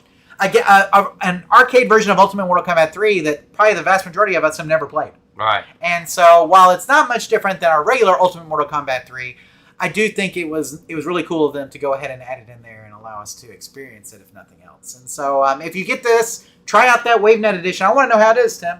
Let me know if you find any differences or anything like that. We'd love to hear the differences in it for sure. So, YouTube Punk, real quick before we go on to our last discussion here. You guys consider pinball machines more trouble to repair than arcade games? Absolutely. There is a lot of mechanical things that can go wrong with the pinball machines. Whereas arcades are very, very simple. Yeah, they got a circuit, you got a game board, you got a monitor, you got joysticks, and you got a power supply. Especially a modern pinball game. Yeah, exactly. Now, with that said, they have gotten better about telling you what's wrong with them, which is really great. And so, you've got switch tests. Now the ones can even troubleshoot the boards, which is really nice. So, and they've had to do that, Tim, because, going to these new bus style systems, like with the Spike 2 and Spike 3 systems, they really need something to help you troubleshoot the board as well as the wiring. It's more than just, you can also have board issues as well. And unlike in the past where board issues were a lot easier to troubleshoot because everything was a one-to-one, on a bus system, it's a little bit harder to troubleshoot that stuff. So having those tools in there to troubleshoot the board really help as well. Hugh Slalom, can I build my own Killer Instinct arcade? Yes, you can. Sure. Okay, all you need is a cabinet, a board, a monitor, and a control panel. Boom, done. Wire it up. Now, here's the thing: Killer Instinct boards, Tim, they're pricey. They're expensive. Okay, so if you're going to do an original arcade board, it's going to run you some change. It is JAMA Plus, which means it's JAMA plus a kick harness, and so you will need to get a kick harness and a JAMA harness to wire up. But yeah, if you want to build your own from scratch, definitely could. No, nothing's stopping you except for money, and time. Right. So there you go. Let's see, Tim. Let's go ahead and go to our last discussion question for this episode, Tim. Claw machine experts say the double tap technique can help you win at the arcade game. So, Tim, I don't know if you've tried this before. No. But according to this article, claw machine enthusiasts have popularized the double tap technique to increase their chances of winning. This method involves pressing the button twice, once to drop the claw and again just before it reaches the prize, aiming to close the claw more firmly. While some players report success with this approach, its effectiveness can vary depending on the machine's design and settings. It's important to note that not all machines may respond to this technique, and results can differ. So, Tim, what I want to know is, have you ever tried the double tap technique? Never and heard of it. Are you aware that it will work on some claw machines? No. So I haven't tried this either. Right? I've never heard this either. Right. So I have not tried this either, and Tim, I assume that it may work. Any claw experts over there that can tell us? It's got to be a particular brand and model, I would assume. Yeah, must be. I mean, we haven't seen any setting for a double tap in the past, so I'm not sure which models this works on. But most of them, as you probably know, are set to a certain number of plays or a certain dollar amount payout. Right. Okay, so you can say, okay, after you won't win anything. Exactly. After you earn $10, you can dispense a 50-cent teddy bear or whatever, or it'll be after 100 plays, then, now you can, the claw will have tension, right? The whole point is the claw tension. That is what you can control. And so that's why it's good if you're going to claw machines. This is the technique I use, Tim. I wait for somebody to spend all their money on one and not win. And then you go over. And then I go over and play. You're kind of like the old people at the slot machines at the casino. That's right. They'll Tim, be like, you didn't win any? Okay, well, let me sit down. Yeah, exactly. Now, Tim, we have Kawaii Claws here in our mall, which is a claw machine arcade. Now, Tim, they do the coolest thing because they say you're supposed to win one toy for every $10 you spend no matter what. Okay. So if you don't, what they'll do is you can call the attendant over and they'll set it up to make it super easy for you to win. Okay. Basically to where you don't even have to use the claw. You just pop the claw down and it'll knock it into the hole. So, but Kawaii Claws gets what we have always gotten, and that's the games that pay out bring people back. If you spend $20 and you don't win anything, nobody's going to play your games. Okay? You got to have games that pay out every so often. That'd be me at the casino. Right. So Kawaii Claws, though, that's what it does. So every $10, if you don't win, Tim, you just tell them, and they'll set it up. They'll set it up for you. So it's very easy. They'll even tell you, like, when you get up there, like, you need to win at least, if you spend all your money and you haven't won this many toys, let me know, is what they'll tell you, which is great. So, and like I said, because I get it, everybody should leave with something. Everybody should feel like a winner when they leave. Agreed. Now, sometimes we go in there, so we'll spend $20 and we may get 5 animals. You know, sometimes you only get 2. So, but you always leave a winner. You always leave a winner. That is correct. So, but if you have tried the double tap technique on a claw machine, let us know. Love to hear if it's worked for you. So, Tim, coming over to the live chat real quick. Nate says, I own 4 different Crane games. None of them have the double tap. Okay. So there we go.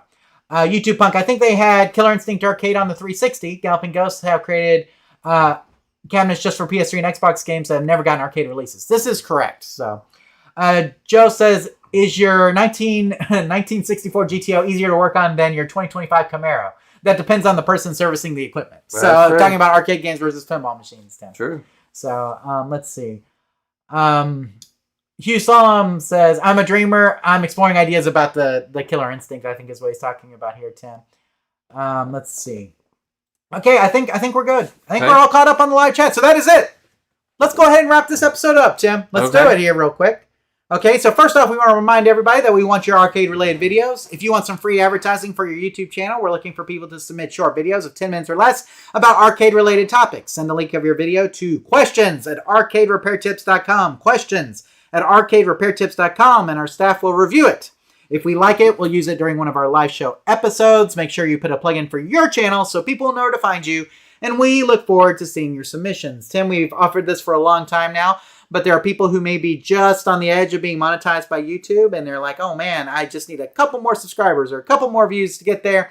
If you're an arcade-related channel, this is an opportunity for you to take advantage of that and hopefully get over that threshold and get you into being a YouTube partner. So if you'd like our help with that, again, send a video over to questions@arcaderepairtips.com. We'll feature it here for our audience and hopefully drive some traffic your way.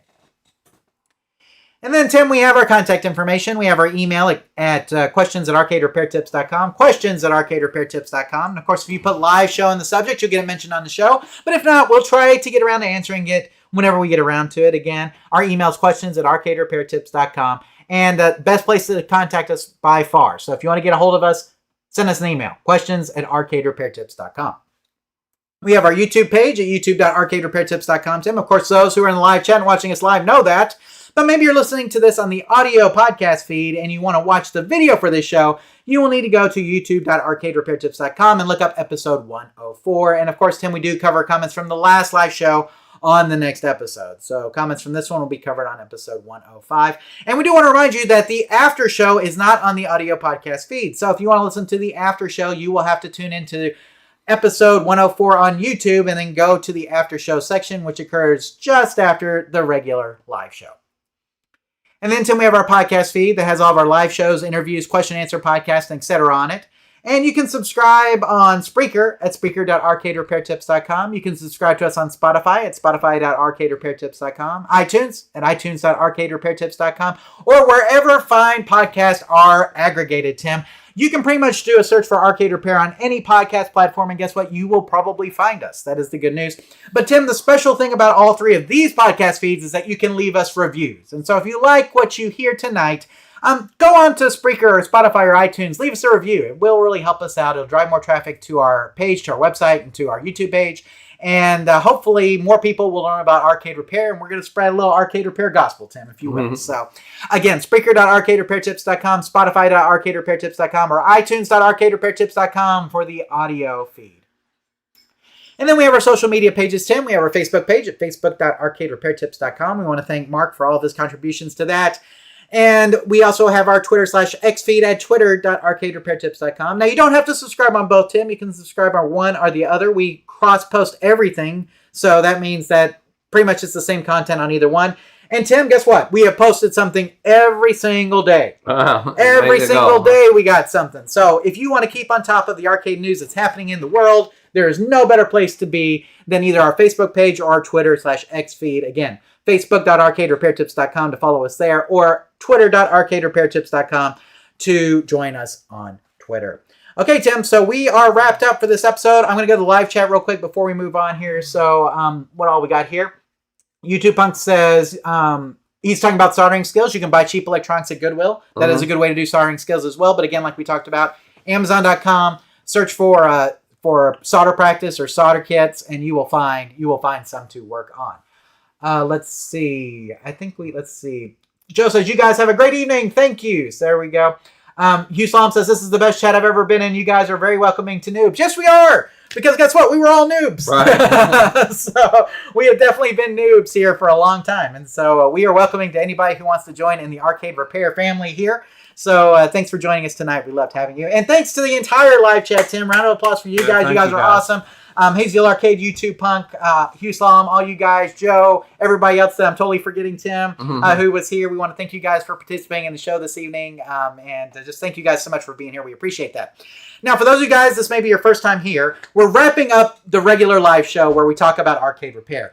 But in about 5 minutes, we're going to transition into the after show. And the only difference between the Arcade Repair Tips live show and the after show is that no topics is off limits, right, Tim? Right. So all you have to do is just stay tuned right here for 5 minutes, and we're going to come back with the after show. And we're going to talk about some after show stuff. So if you're interested in hearing more from me and Tim about some other topics other than Arcade Repair, you can stay tuned for that. But if not, you can just kind of turn off your YouTube feed or your audio podcast. Audio podcast only has this. You can turn off the YouTube feed, and we'll see you again next month. It's kind of up to you. But Tim, let's give them a reason to tune into the after show. What are we going to be talking about, Tim? Well, we'll probably talk about some sports. Yes, sports for sure. Halloween. And Halloween plans. We always got that going. We'll probably talk about some movies and shows we've watched. Absolutely. Tim, let me see. I've got...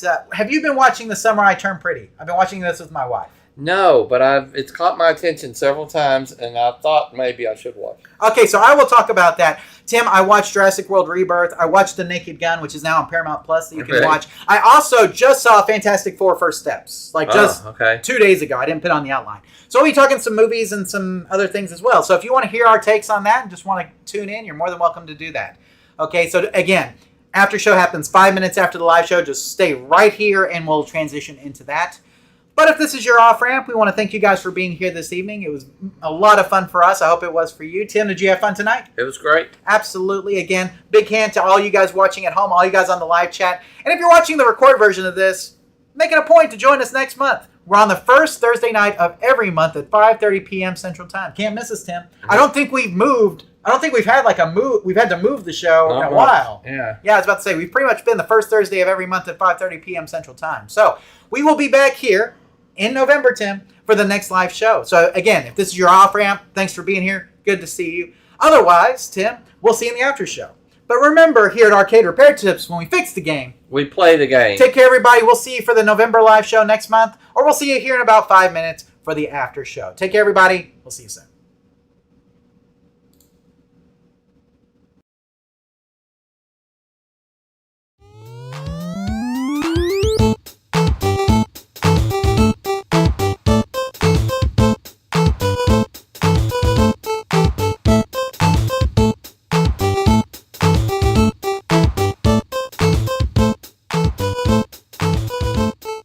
Thank you for watching this episode of the Arcade Repair Tips live show.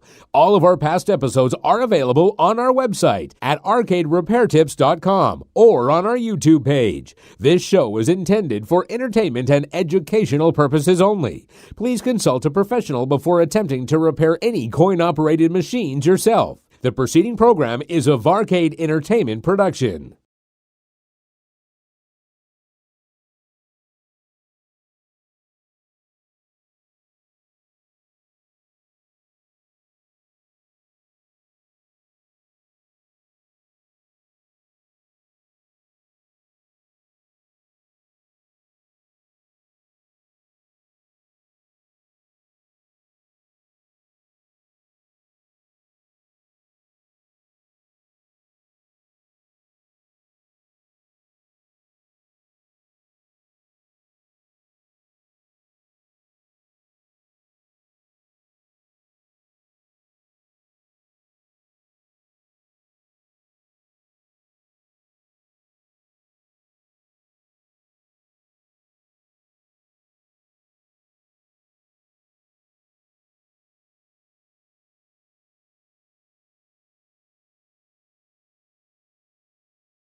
And we're back with the after show for episode 104. Tim, how'd the regular show go? I don't know. It just seemed like it was a good chat involvement, and the trivia game was fun.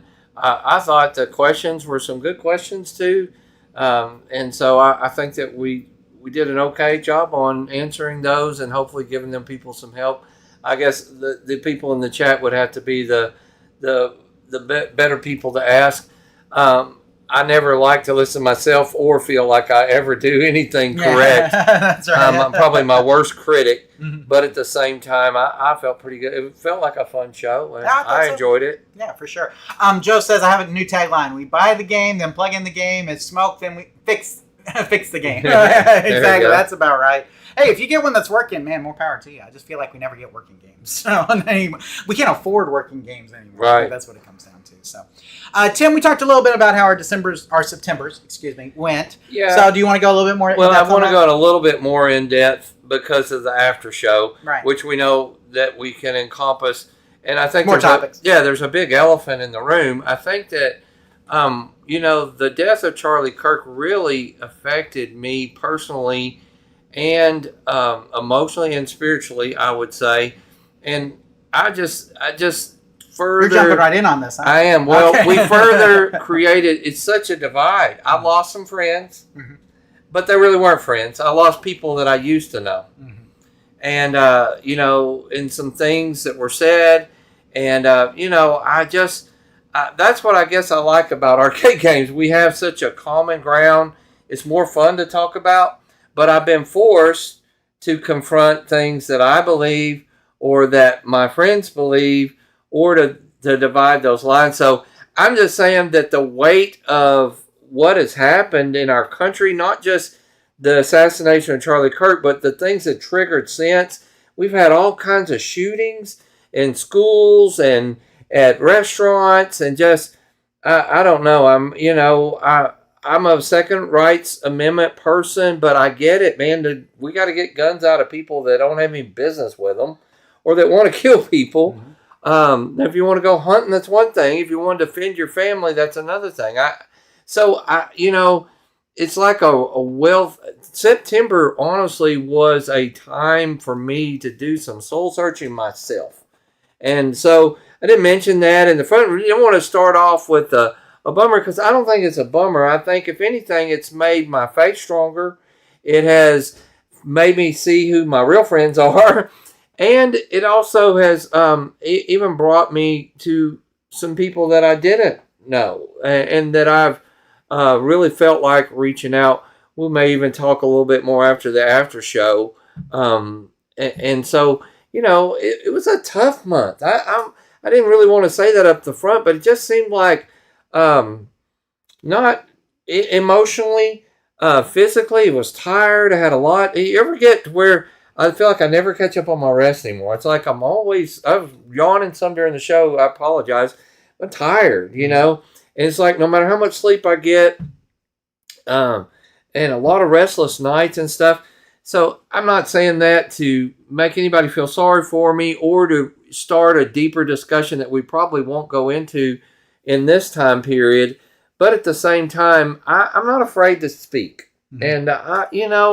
And, good people, there's just a lot of good people. And they're of all different races, of all different political beliefs and stuff. And I'm tired of seeing good people get hurt. And we ought to be able to settle our differences without killing each other or without slandering each other or just physically attacking. I made a comment about, and I'll even tell you guys the comment.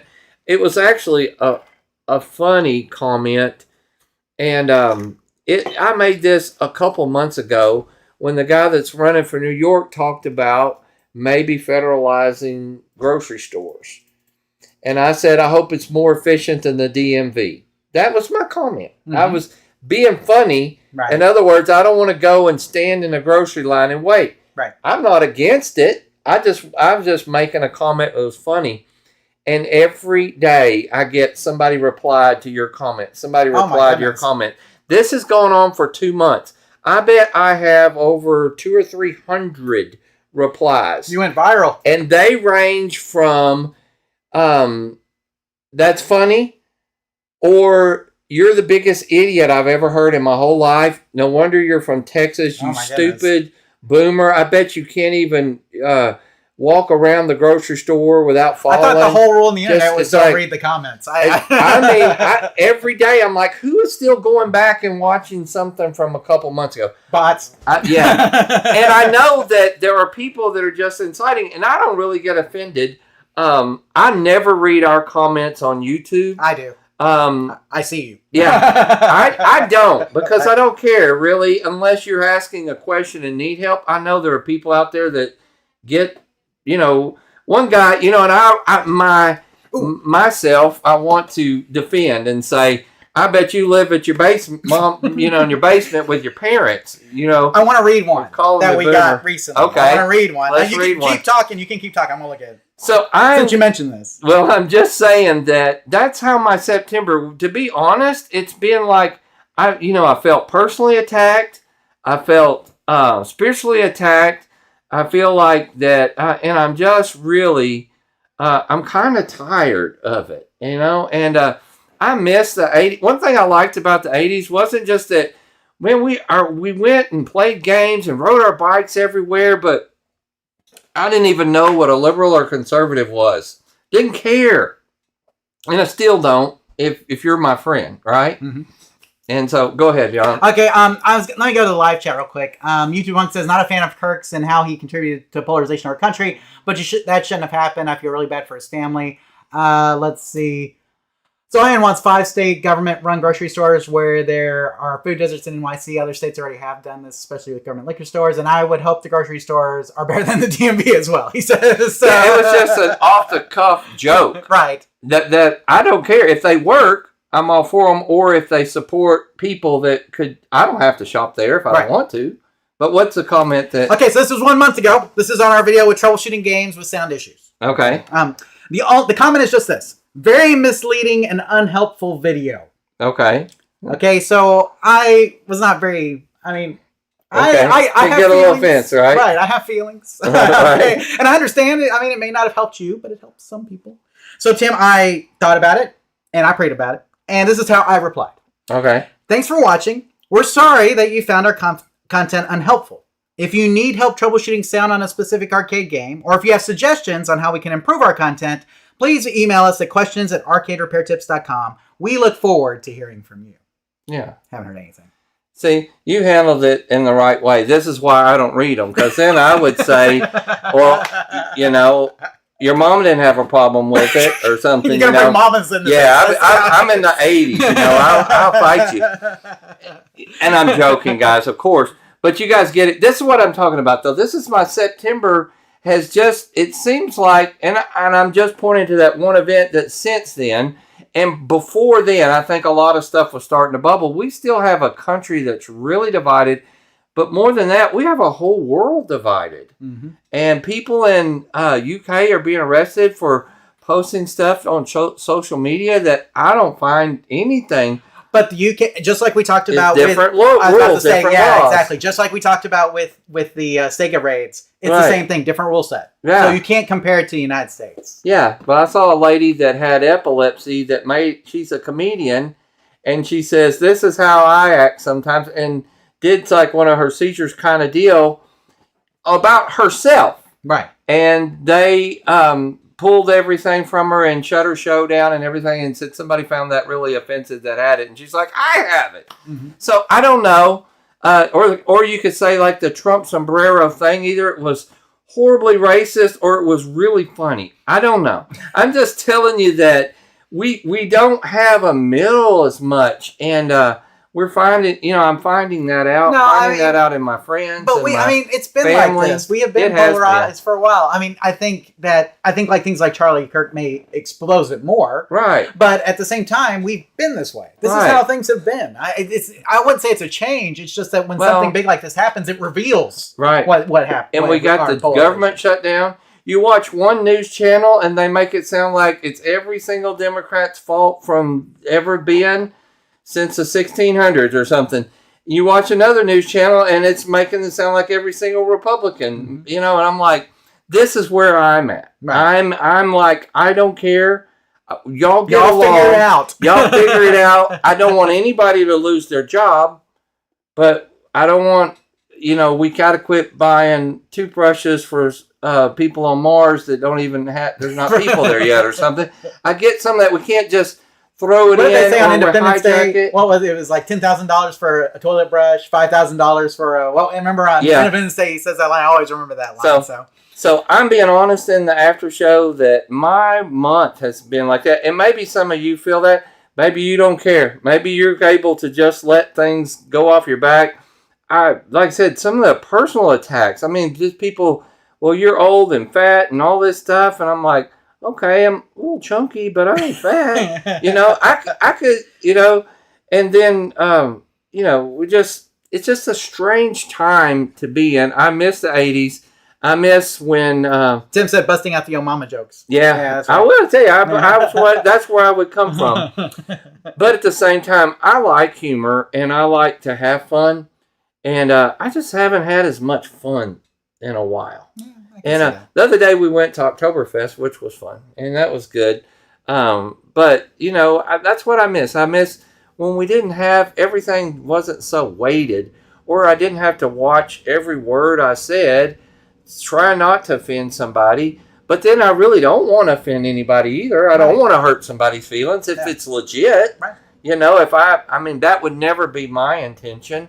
I mean, I don't want a talk show saying anything in the world. I want them to be funny, but at the same time, I don't want them to lose their job either. Yeah. So, do you understand what I'm saying? No, it's I know we kind of jumped into this tonight, but this is the only chance we get to talk sometimes. I just want people to be accepting of each other, no matter what, matter what you're. My boy right here. Hustle, loyalty, respect, Tim. Yeah. Hustle, loyalty, respect. That's it. I don't. And I want people to, we just got to find the middle somewhere. Mm-hmm. That's my opinion. Well, and I think what you're saying is true. I think that we've, like you said, I think what happens, though, is when things like this occur, it's polarizing. And then so that's what ends up, now it's like this happens and both sides kind of go to their corners. Yeah. You know what I'm saying? And so now the middle is gone. And if anybody says something over on this side, we hate you. If you say something over there, I'm not going to have anything to do with you. And I'm just in the middle going, where'd everybody go? Yeah, exactly. That's my point. YouTube Punk says, I think one party is corrupt and bought out by corporate interest, and the other party is all about one person and plus corp and big tech interest. It's basically, you're saying both parties are the same thing in a way. I mean, it's like they're both bought out by corporate. And I think that's my problem. I don't trust anybody anymore. Right. I don't really trust there's very few people that I do trust at all. Jose says, I'm 54 and I'm so glad I grew up in the 80s. To me, it was the best time. It was a good time we might have had a few conflicts and stuff, but we weren't talking about war, and you didn't have people shooting people in schools, and you didn't have, I'm sure that in certain areas there probably were bombings and stuff, but it felt safer. I don't feel like YouTube Punk said my reply was good too. I appreciate that. It was I tried to reply very thoughtfully. And here's the thing. I've learned that when you return hate for hate, then that just escalates things. But if you return hate with kindness, a lot of times there's no reply back. Like this guy, he could have easily just written me back and said, "Hey, you need to do this, this, this, and this." But instead, he just threw his take out there and then just left it. And I've learned if you ain't got nothing nice to say, just don't say keep anything your mouth at all. shut. That is true. And I have to bite my tongue a lot, because I think that it is true. We do. All of us have different personalities. My kids are different. I can tell one of them one thing, and one of them I can just say I'm disappointed in you. I don't even didn't have to punish that one. Mm-hmm. So anyway, I don't want to bore everybody with that. I'm just throwing it out there. You ask how my September was. It was not the best for me internally, but I think it did. Sometimes we need those things. We need to know who our friends are. We need to really analyze why you believe something, not just because somebody told you or it's not the news program you watch.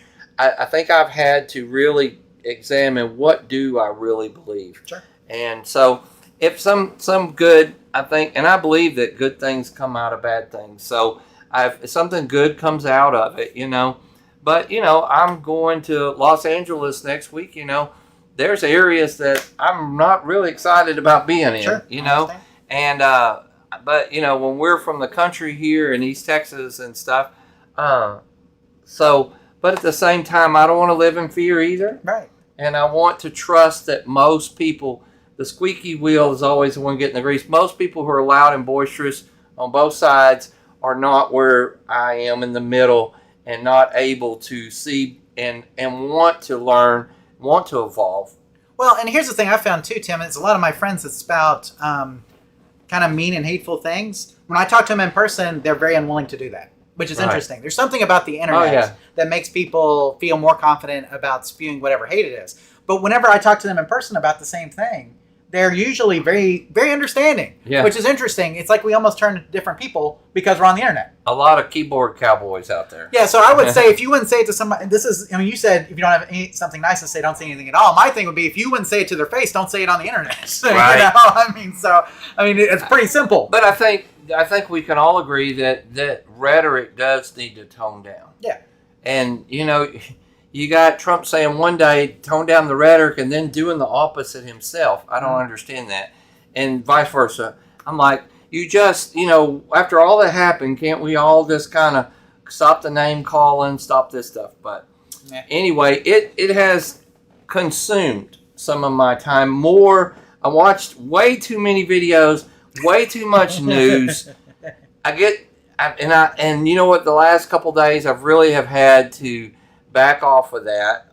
Those of you who are my Facebook friends, you remember one day I posted a video of me and my granddaughter with the song "When I See You Smile." Yeah, and got a lot of hits, a lot of likes. I saw it. I liked it. So that's what I say. When I see her smile, I can face the world. I can do anything because this is what really matters to me. And so, and you guys matter to me. That when we feel like we're helping you, we're fixing games. We're working together towards a common goal, not arguing and fighting. Yeah. I'm just tired of fighting. I'm with you. Tired of mean people. Yeah. Let's see. Let's see. YouTube Punk says these days you got to have thick skin to be online. Joe says in the 80s every truck in high school parking lot had a hunting rifle in the rack. That's true. Let's see. Joe says, agree 100%, respect each other, and golden rule is a good place to start. Yeah. Keyboard cowboys, Joe says. I love that. Keyboard cowboys. That's what we got to nowadays, right? People will say whatever online, and it doesn't matter. So, But anyway, guys, let me tell you about my September. Okay. Since we talked about it. You're sick all the time, but outside of being sick, I hope you didn't just watch as many videos as I did. So near the beginning of September, I get a call from a pastor at a local Methodist church saying, hey, would you like to fill in for me on the last Sunday of the month? Okay. We're talking about filling in. We're talking about everything. The big service, right? The big guy, right? Big pulpit. He preaches and he pastors two different churches. Because one's a 7-person church and one's a about 50-person church. Okay. It's a small church. He wants me to do both.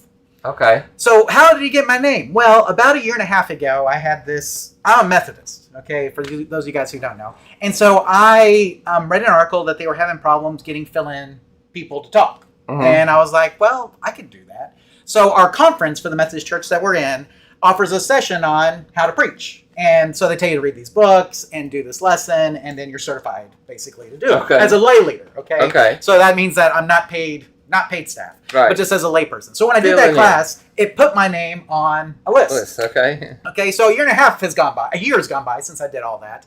And I'm like, I'm probably never going to get a call, right? And so, sure enough, at the beginning of September, Pastor Jason calls me up from a local church just down the road from the church I go to.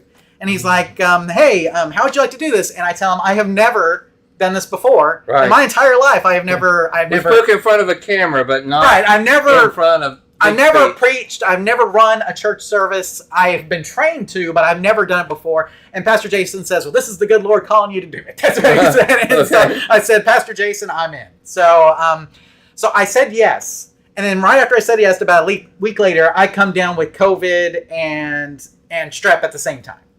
And this knocked me down for 5-6 days, just flat on in the bed, sick.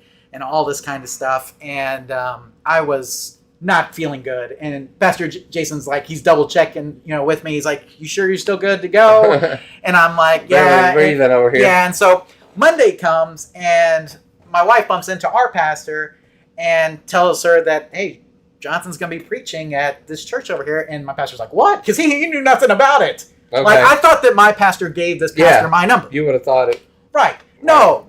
Pastor Jason just pulled my name off a list. And then my pastor was like, "Oh, really?"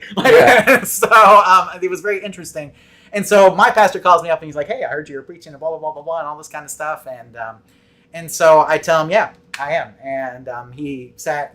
I just said, "I'm a little nervous about it. I'm excited, though, because, I'd like to do it, but I'm not sure." And so he prayed with me over the phone, kind of just did that little thing. And so this past Sunday, I did both services. So I'd never been to either one of these churches, so I had no idea what they were. Uh-huh. One was like kind of out in the middle of nowhere and had literally a congregation of 10 people. 7 were there, so they had 70% turnout. I thought that was pretty good. Yeah. Pretty good. But their pianist was not there, so the lady just had to kind of, she kind of did the melody on the piano, just like one finger, basically. Okay. And so it was a little rough, singing and everything like that. But I got through my first sermon, and through my sermon and everything. I got through the lesson. I usually it goes an hour. I went 45 minutes because I talk too fast, as you guys know. And so, that gave me a lot of confidence for the next service. So he's a pastor at this little congregation, and 15 minutes up the road is where his main pastor gig is. And that's at a little bit bigger church, like I said, about 50 people.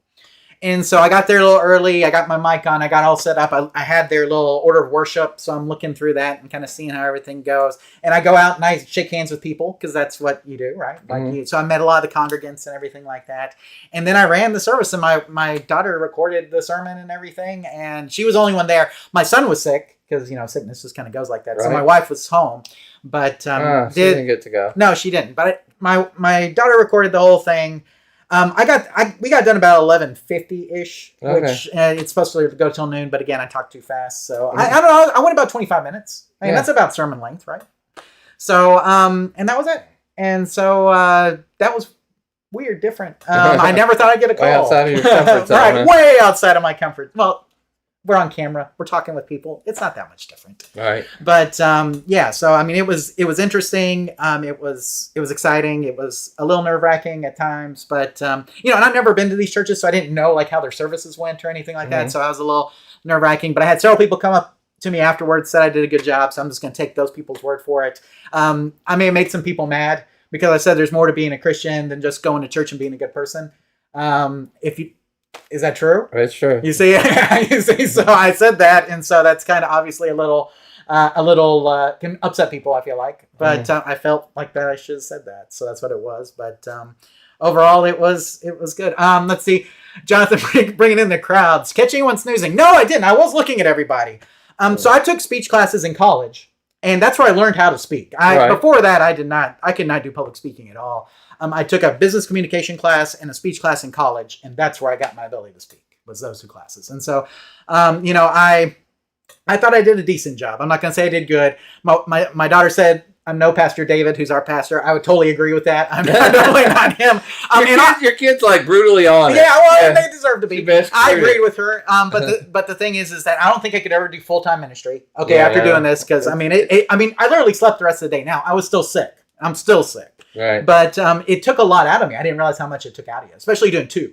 And so just overall though, it was exciting. And I hope that the words that I said, I hope that they resonated with the people who were listening. Well, we may be taking a turn here, but I'll have to tell you about my first public speaking. So I've seen you preach. Like I've been to your church. I was about to say it's been a while, but I've seen Tim get up in front of a congregation. Well, let's talk about the very first time. So I was in a speech class in college, and my professor thought I did pretty good at speaking. Speaking in front of a group has never been a problem for me. Uh-huh. And so he said, "I signed you up for something." Again, I said, "What'd you sign me up for?" He said, "Well, when people die, they don't..." Have I ever told you this story? You have, but I don't think they've heard it.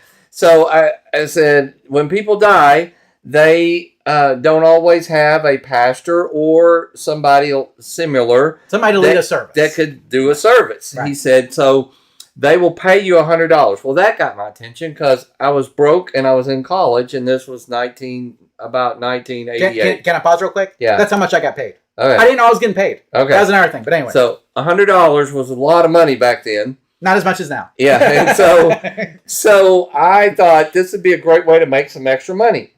So sure enough, wasn't long I got a call. They had a funeral, and a guy his name was Richard Fox. I'll never forget. Sorry if any of his family is listening now. It's been a long time ago, and I won't even say the state. So I think we've seen Fox in the live chat before. Okay. I don't know if it's the same person. So I hope this was not his Uncle Richard. Okay. So anyway, Mr. Fox had passed away. So I went, and when I got there at the service, he had 5 children.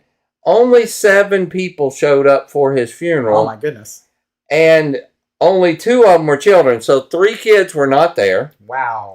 His ex-wife was there. Ex-wife, so he was not married. Okay. Or it wasn't the one married. he had the kids with. They had the kids with. Gotcha. His boss, and I think another coworker. There was 7 people total there. So like when I was preaching in front of the little small yeah, this is the same kind of thing. Except there was a dead body in front of us. Of course. Okay.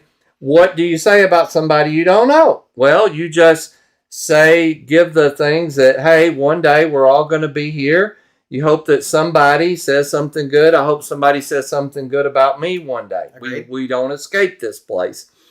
But not knowing much about him, I said, would anybody like to say a couple of words? Of course. Right? Yeah, you always offer that up. I feel like. That's a funeral thing. Well, I would, and from now on I will not. But at this point, I said, would anybody like to say a couple words? A guy walks over to the casket, one of the sons, and says, I hope you rot in hell, and spit on him. Oh, my goodness. Okay? This is my first time ever to speak to any group. Okay?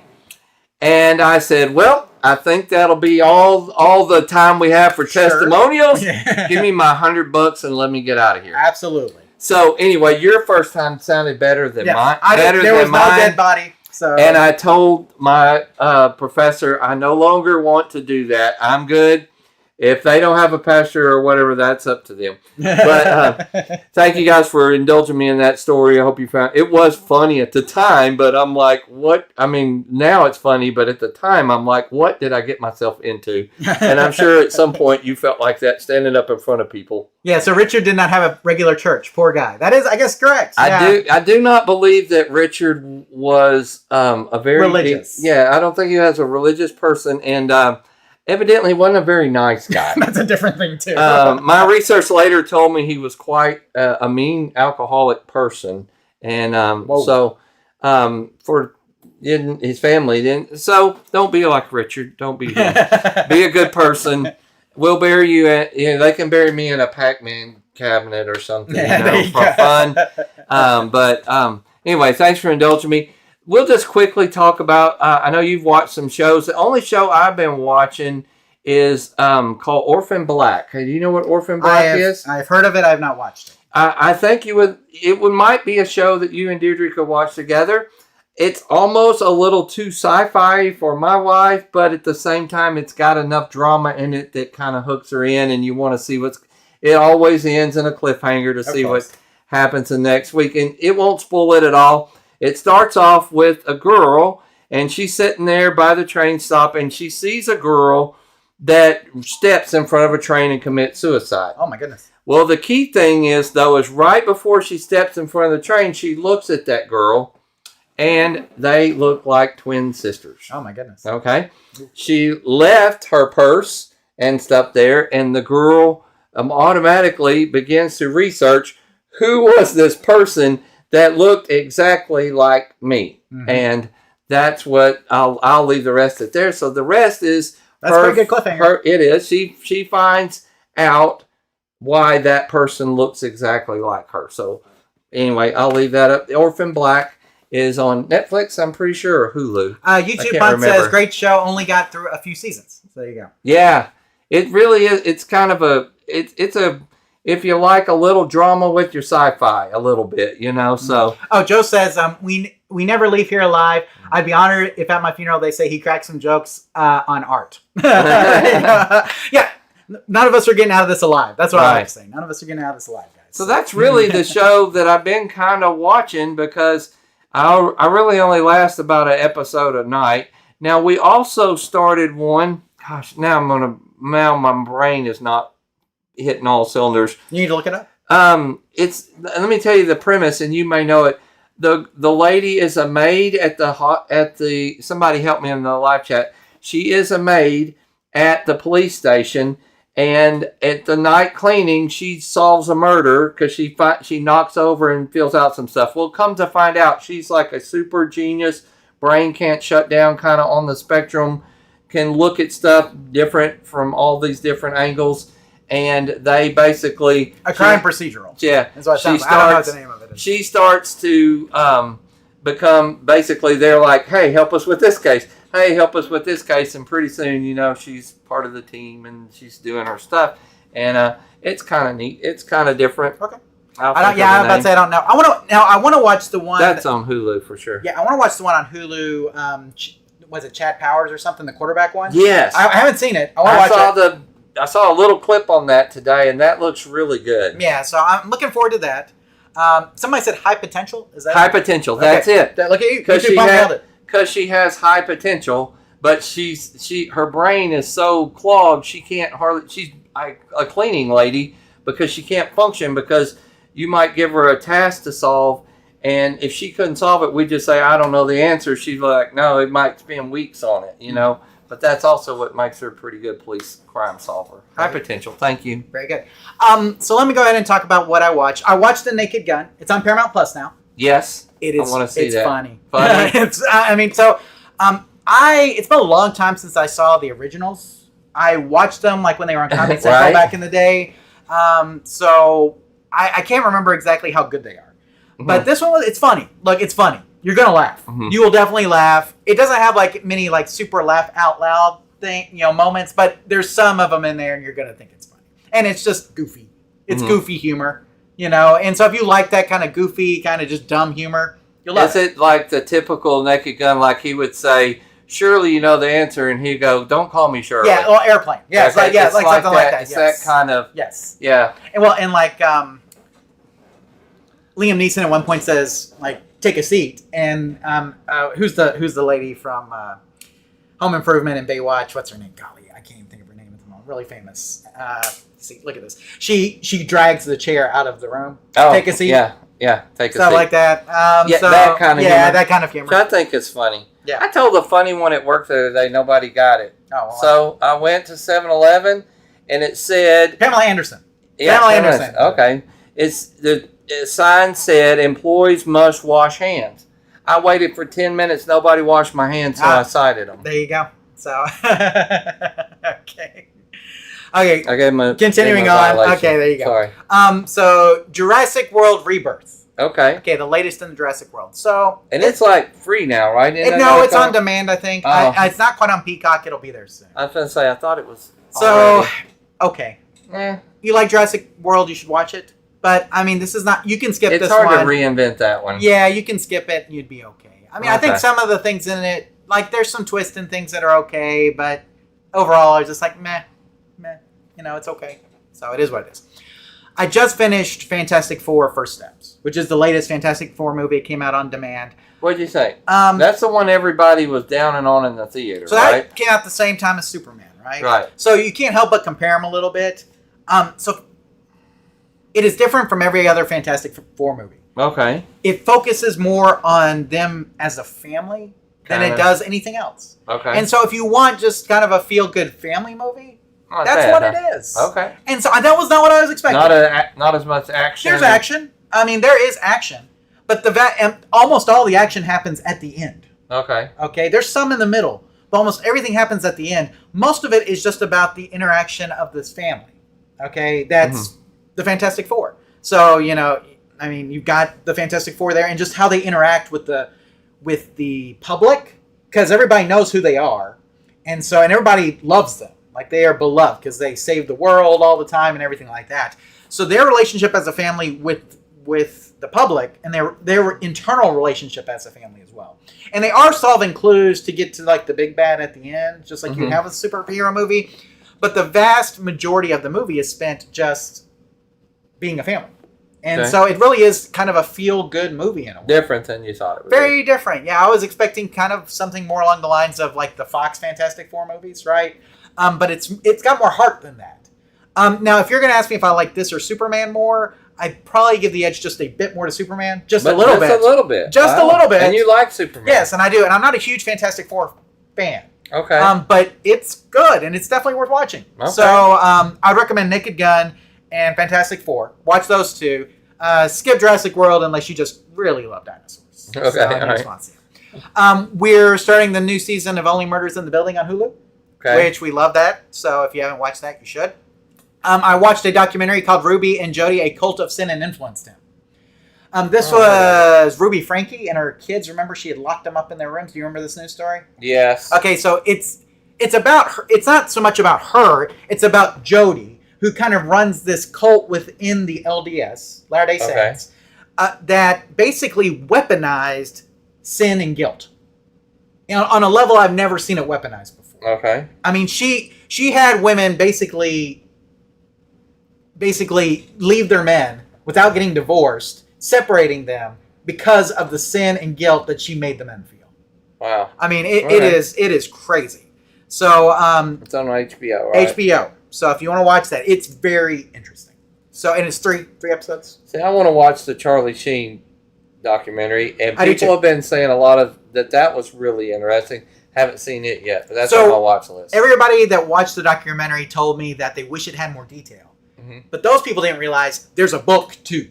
Right. So okay. if you watch the documentary and like, man, I want to hear more about that, get the book. Okay. Okay, because he released both of them at the same time. I see. The documentary is kind of like a synopsis of the book. The book has all the detail. So if you want to know more about Charlie Sheen, book. So there we go. So Ruby and Jody, A Cult of Sin and Influence, again, kind of like a little cult within the Church of Jesus Christ of Latter-day Saints, and just how she weaponized sin and guilt to him.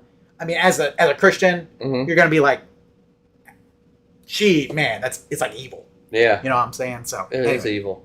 what she did, not LDS in general. What she did was Right. So there we go. Bad seed. Yes, absolutely.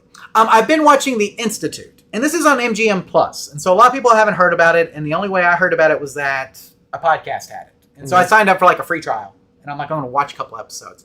And if you like things like The Pretender, or you like things like I was trying to think of what other shows it reminded me of, Severance. Mm-hmm. The Institute is like that. Okay. So basically, the government,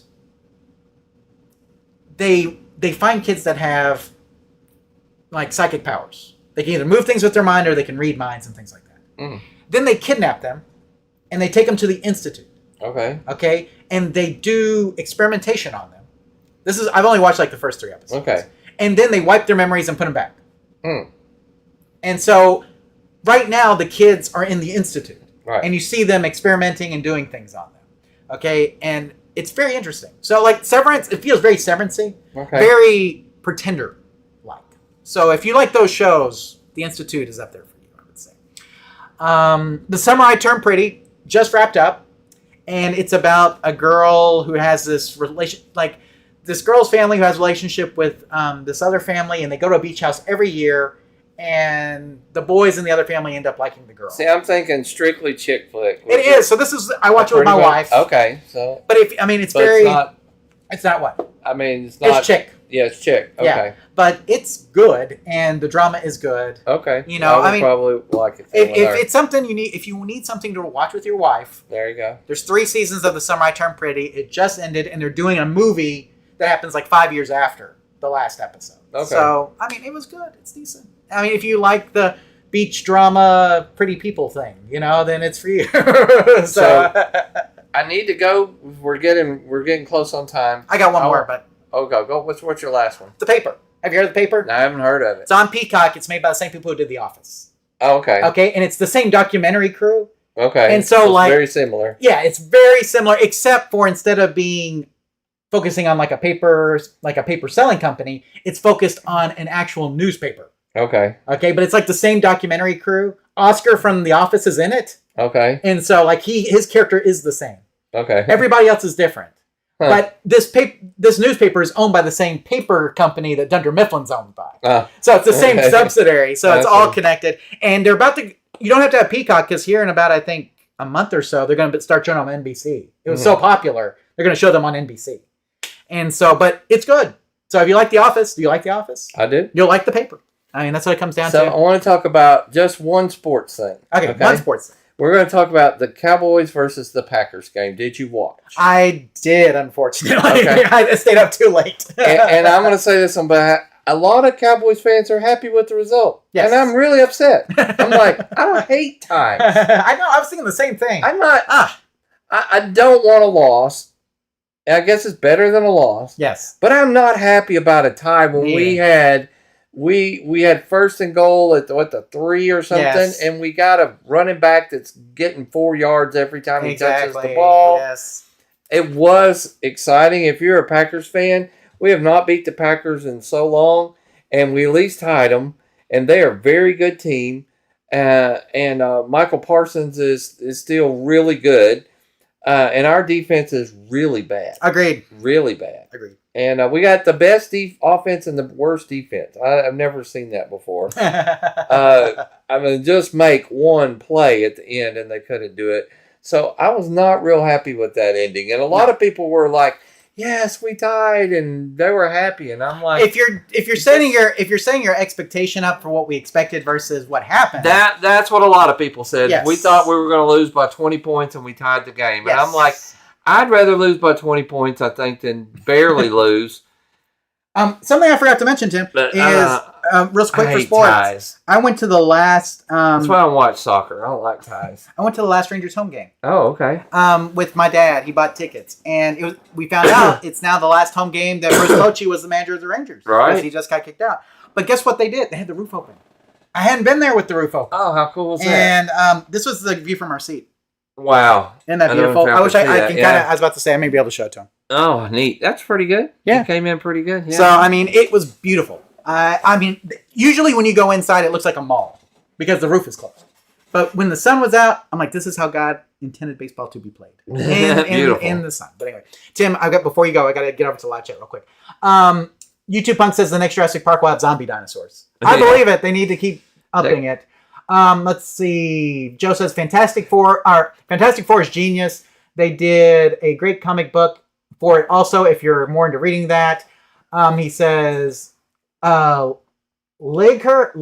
is out if you're looking for Amelia Earhart this month. If you want to fall down a great wormhole, that one is good. Oh, Tighar? I don't know. Oh, yeah. Okay, I have seen that. They're gonna release it, yeah. Yeah.